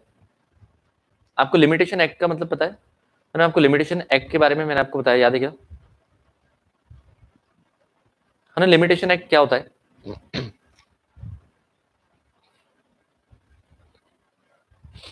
हाँ, लिमिटेशन एक्ट क्या होता है बताइए? कि यहां पर देखो, अगर, है ना, जुनैद ने, और यहाँ पर जुनैद ने जो है वो माल बेचा था हिमांशु को, ठीक है, जुनैद ने जो है वो माल बेचा था हिमांशु को, और, है ना, क्रेडिट में बेचा था, उधार में बेचा था। तो हिमांशु ने जुनैद से कहा था, है ना, हिमांशु ने जो है जुनैद से कहा था कि भाई मैं तेरे को पैसे दे दूंगा, लेकिन तू मुझे कॉन्ट्रैक्ट साइन करके दे कि तू मेरे ऊपर 3 साल तक केस नहीं करेगा। है ना, उसने कहा कि भाई के लिए इतना नहीं करेगा, है ना, भाई के लिए इतना नहीं करेगा, ऐसे कैसे चलेगा? तो उसने बोला कि तू बस मेरे को ना एक कॉन्ट्रैक्ट साइन करके दे दे। कौन? हिमांशु कह रहा है कि तू भाई मेरे ऊपर 3 साल तक केस नहीं करेगा, उसके बाद भी अगर मैंने तेरा भरोसा तोड़ दिया तो तू मेरे ऊपर केस कर सकता है, लेकिन 3 साल तक नहीं कर सका, नहीं कर सकता। ठीक है, तो ये कहां पर लिखा हुआ है? ये लिखा हुआ है लिमिटेशन एक्ट में। तो लिमिटेशन एक्ट क्या कहता है कि अगर आपको सामने वाले के ऊपर केस करना है तो 3 साल तक ही कर सकते हो, लेकिन यहाँ पर हिमांशु भैया बहुत होशियार है, वो पहले ही कॉन्ट्रैक्ट में आपसे साइन करवा के ले रहे हैं कि आप 3 साल तक केस नहीं करेंगे। ठीक है, so you are defeating the provisions of law. तो आप लॉ का इंटेंशन डिफीट कर रहे हो, आप लॉ को हरा रहे हो, और अगर आप कानून को हराने की कोशिश करोगे तो कानून आपको हरा देगा, मतलब आपका कॉन्ट्रैक्ट हो जाएगा इनवैलिड, है ना। तो आपका कॉन्ट्रैक्ट हो जाएगा इनवैलिड। ठीक है, बोलो हाँ या ना। दीपू सिंह इज लाइक फूल बना दिया, वो तो है ही कोमल कोमल फूल, है ना, प्यारा सा। चलो सुनो, यहाँ पर क्या बोला है, the words defeat the provision of law must be taken as limited to defeating the intention. तो defeating the provisions of law का मतलब होता है defeating the intention of law, कानून का जो भी इंटेंशन था उसको डिफीट करना था।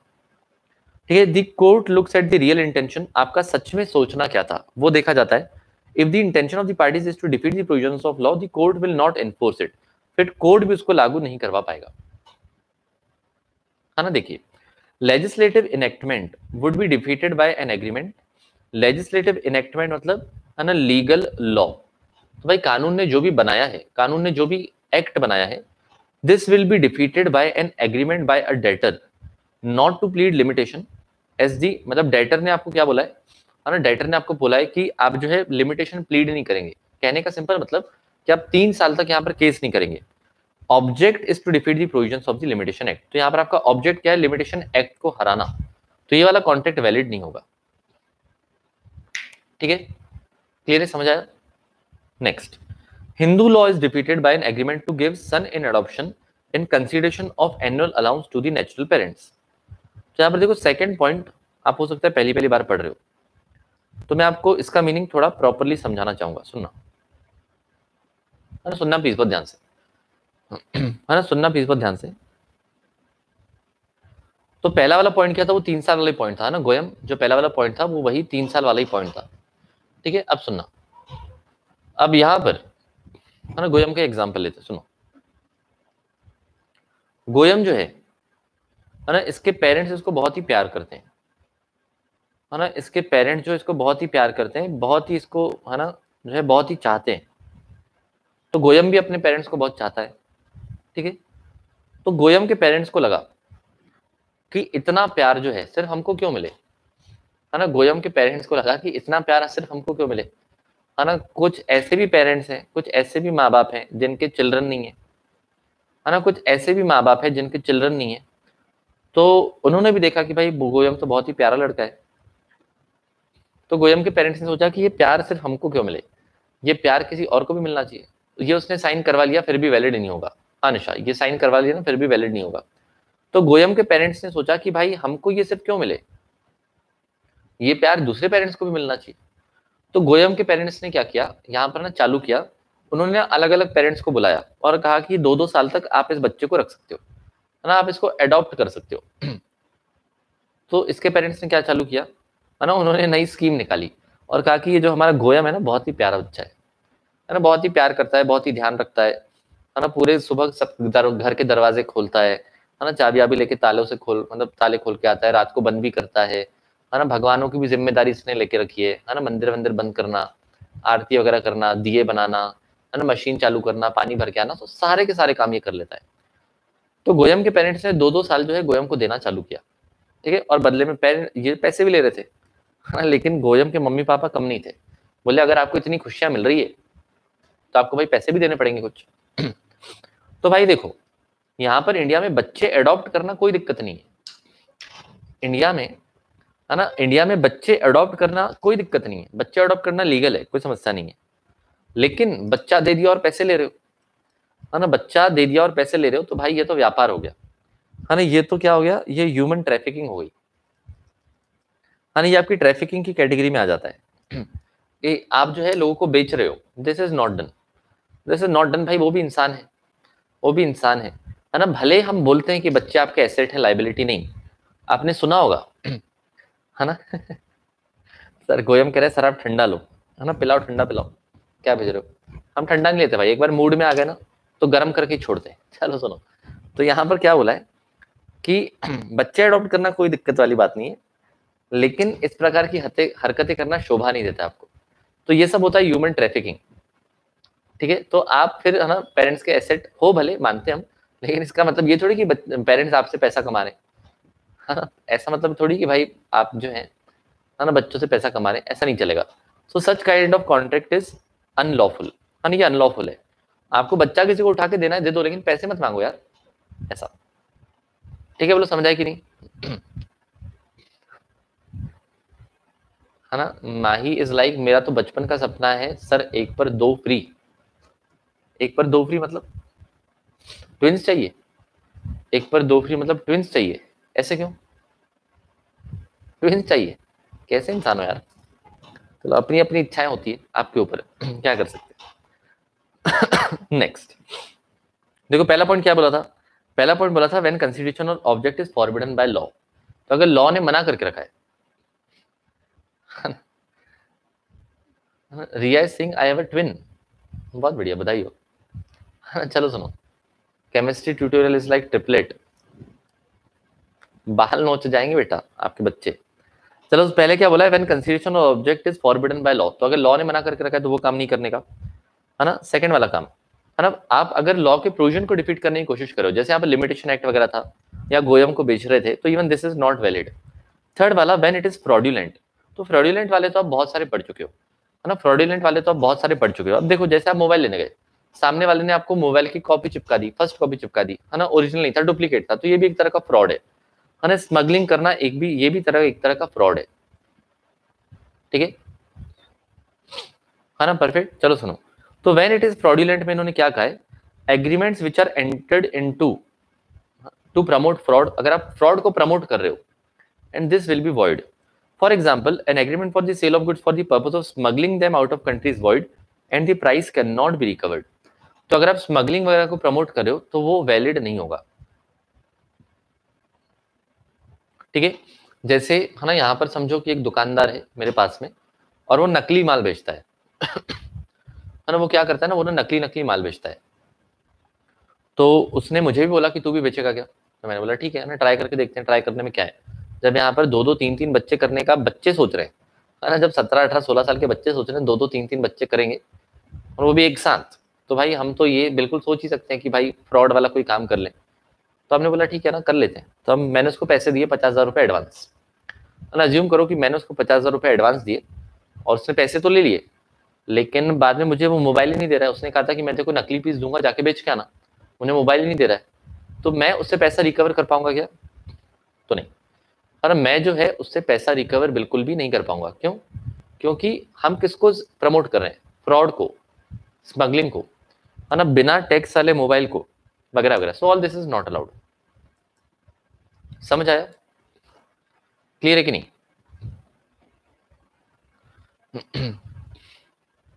क्लियर है कि नहीं बताओ?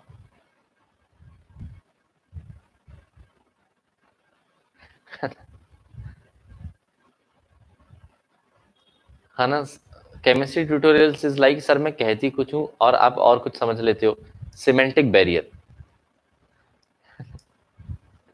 This is called as correct interpretation. अब ट्विंस की बात चलती है, अब अगर है ना तीन बच्चों की बात करोगे तो हम क्या समझेंगे कि आपकी तीन की इच्छा है, सही बात है कि नहीं? चलो क्लियर हुआ क्या? तो अगर आप फ्रॉड करने की कोशिश करें तो वो भी आपका कॉन्ट्रैक्ट इनवैलिड होगा, ठीक है। Next, when considerations defeats any rule for the timing in force in India, तो आपके पास अलग अलग प्रकार के रूल्स होते हैं, है ना, अलग अलग प्रकार के लॉज होते हैं। तो अगर आप किसी भी तरह का कॉन्ट्रैक्ट करते हो, है ना, रूल वगैरह तोड़ने के लिए या फिर लॉ वगैरह तोड़ने के लिए, तो आपका इनवैलिड रहेगा, ठीक है। नेक्स्ट है ना, अगर आप सामने वाली पार्टी को इंजरी पहुंचाने की कोशिश करो, इंजरी पहुंचाने की कोशिश करो मतलब क्या, कि आप सामने वाले को नुकसान पहुंचा रहे हो, है ना। सुनिएगा इसमें क्या बोला इन्होंने, the term injury means criminal और रॉन्गफुल हार्म। तो कोई क्रिमिनल भी हो सकता है, हार्म हो सकता है कि आपने सामने वाले को बोला कि भाई है ना एक तलवार थोड़ी सी मार के आ जा, थोड़ा सा जो है चाकू मार के आ जा, है ना, या फिर बंदूक से गोली मारना लेकिन सिर्फ छू के जानी चाहिए। So that is what criminal wrong. Wrongful harm मतलब किसी भी प्रकार का आप जो है सामने वाले को नुकसान पहुंचा रहे हो, आप सामने वाले का अगर नाम भी खराब कर रहे हो तो even that is called as wrongful harm, ठीक है।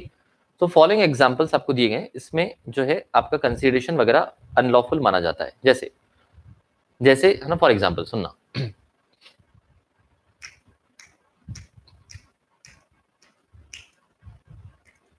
है ना, सुनना यहाँ पर क्या हुआ। अब देखो, मैंने ना आपके सीए इंटर के टेक्स्ट के नोट्स बनाए, सुनेगा, है ना, मैंने आपके सीए इंटर के टेक्स्ट के नोट्स बनाए, बहुत ही प्यारे बनाए, है ना, बहुत ही प्यारे बनाए, इतने प्यारे बनाए कि आपको तो है ना एकदम ऐसे दिल को छू गए, आप उन नोट्स को अलग ही नहीं कर पा रहे खुद से।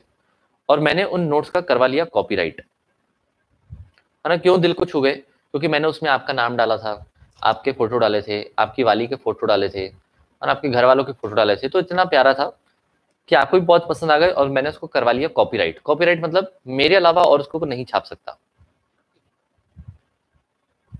है ना, कि मेरे अलावा उस बुक को कोई और नहीं छाप सकता। लेकिन यहाँ पर रिया जो है ना, यहाँ पर रिया जो है, रिया किसी के साथ कॉन्ट्रैक्ट कर रही है ना, रिया किसी के साथ कॉन्ट्रैक्ट कर रही है और कह रही है कि मेरे नोट्स जो है वो खुद छाप के बेचेंगे, है ना। वो कह रहे हैं कि हमारे जेरोक्स की शॉप है ना, फोटोकॉपी की शॉप है, तो हम उसको फोटोकॉपी कर करके बेचेंगे, है ना। या फिर सर को बिना बताए जो है हम उनके नोट्स प्रिंट कर लेंगे, एक कॉपी बुलवा लेंगे, पीडीएफ बुलवा लेंगे और उसको प्रिंट कर करके बेचेंगे। तो अगर रिया यहाँ पर मेरे पेट पर लात मार रही है तो वो कॉन्ट्रैक्ट बिल्कुल इनवैलिड होगा। लॉ इसको कैसे मान सकता है ना। सीए इंटर के बुक में फोटो क्यों डाल सकते हैं ना, उसमें कौन सी बड़ी बात है। जब मैं इतनी ड्राइंग्स बना सकता हूँ तो आपको भी फोटो डाल सकता हूँ, क्या डिफरेंस है उसमें, है ना। चलिए, तो अगर आप जो है मुझे बता के मुझे कमीशन दे रहे हैं तो कोई दिक्कत वाली बात नहीं है। लेकिन अगर आप मुझे बिना बताए मेरे नोट्स को प्रिंट करके मार्केट में बेच रहे हैं तो भाई आपके साथ तो गलत ही होने वाला है, तो ये कॉन्ट्रैक्ट हो जाएगा इनवैलिड। समझ आया ना। यस। तो उन्होंने क्या बोला है कि अगर आप किसी का कॉपीराइट वायलेशन कर रहे हो, जैसे कई बार ऐसा होता है कि मैं यूट्यूब पर कोई लेक्चर लेता हूँ, है ना, मैं किसी और का यूट्यूब का वीडियो दिखा देता हूँ तो उसमें कॉपीराइट क्लेम आ जाता है ना। वो कहते हैं कि आपने हमसे बिना पूछे हमारा वीडियो क्यों दिखा दिया, फिर उसको डिलीट कर देते हैं, और क्या करेंगे। समझ आया। तो कॉपीराइट क्लेम तो आपको भी पता होगा, है ना। इंस्टाग्राम पे भी आपको बहुत बार कॉपीराइट क्लेम आ जाता है, अगर आप कोई, है ना, म्यूजिक डालो, कोई वीडियो डालो, कोई ऑडियो डालो, और यूट्यूब पर भी आ जाता है, ठीक है। यस। और वो कब पॉसिबल है, जब आपने उसको कॉपीराइट करवाया हो, मतलब रजिस्टर करवाया हो तो ही। रजिस्टर नहीं करवाया तो कोई दिक्कत वाली बात नहीं है ना। देखिए, तो an agreement to print a book in violation of another's copyright is void. तो अगर आप मेरे पेट पर लात मारोगे तो एग्रीमेंट हो जाएगा void. As the object is to cause injury, आप मुझे नुकसान पहुंचा रहे हो, आपको शर्म भी नहीं आ रही है। It is also void as the object of the agreement is forbidden by the law. तो लॉ ने भी मना करके रखा है कि भाई कोई इंसान इतनी मेहनत कर रहा है, नोट्स बना रहा है, उसको कॉपीराइट करवा रहे हो और आप उसको फ्री में छाप रहे हो, ऐसे थोड़ी चलेगा, है ना। तो लॉ ने भी इसको मना करके रखा है, ठीक है। Example number 1। Example number two देखिए, है ना। एग्जाम्पल नंबर 2 देखिए। A promises to repay his debt by doing manual labor daily for a special period and agrees to pay interest at an extraordinary rate, है ना, in case of default। तो जैसे प्रतीक जो है, है ना, प्रतीक ने लोन लिया था मिस्टर मिसेज एक्स से, है ना। जहां पर प्रतीक ने लोन लिया था किससे, मिसेज एक्स से लोन लिया था। और मिसेज एक्स को प्रतीक ने क्या कहा था कि मोहतरमा, अगर हम आपका पैसा नहीं चुका पाए तो हम आपकी सेवा करेंगे 5 साल, है ना। आप जो कहेंगे हम वो करेंगे। आप, है ना, आप कहेंगे पैर दबाओ तो पैर दबा देंगे, खाना बोलो खाना बना देंगे, है ना। आप बोलो झाड़ू पोछा मारना है झाड़ू पोछा मार देंगे, गला बोलो गला दबा देंगे, कोई दिक्कत नहीं, ठीक है। तो यहाँ पर आप क्या कह रहे हो कि हम आपके लिए मैनुअल लेबर करेंगे, आप जो कहो हम वो करेंगे, है ना मालकिन, आप जो कहो हम वो करेंगे। और अगर आप हम नहीं कर पाए तो हम आपको एक्स्ट्रा ऑर्डिनरी इंटरेस्ट देंगे, है ना। कौन सा वाला इंटरेस्ट देंगे, मतलब ब्याज देंगे, वो वाला इंटरेस्ट नहीं, ठीक है। यहाँ पर ना इंटरेस्ट देने वाले हैं, मतलब ब्याज देने वाले हैं। तो ये जो कॉन्ट्रैक्ट है ना ये भी इनवैलिड है, क्यों, है ना। ये जो कॉन्ट्रैक्ट है ना ये भी इनवैलिड है, क्यों, क्योंकि यहाँ पर ये स्लेव बनने के लिए तैयार है यहाँ पर जो है, ना, यहाँ पर ये स्लेव बनने के लिए तैयार है यहाँ पर प्रतीक ना है जो मिस्टर मिसेज एक्स का स्लेव बनने के लिए तैयार है। तो ये काइंड ऑफ ह्यूमन ट्रैफिकिंग हो गया, है ना। आप लोग को गलत इस्तेमाल करो, ये बिल्कुल गलत बात है ना, ये बिल्कुल गलत बात है है ना। प्रतीक ने मिसेज एक्स को क्या कहा था, है ना, मेक मी योर स्लेव। प्रतीक ने मिसेज एक्स को कहा था मेक मी योर स्लेव, जो गलत बात है ना, ऐसे नहीं करना चाहिए, आपकी अभी उम्र नहीं हुई है, करेक्ट, ओके तो ये हो जाएगा इनवैलिड। समझ आया, सुनना।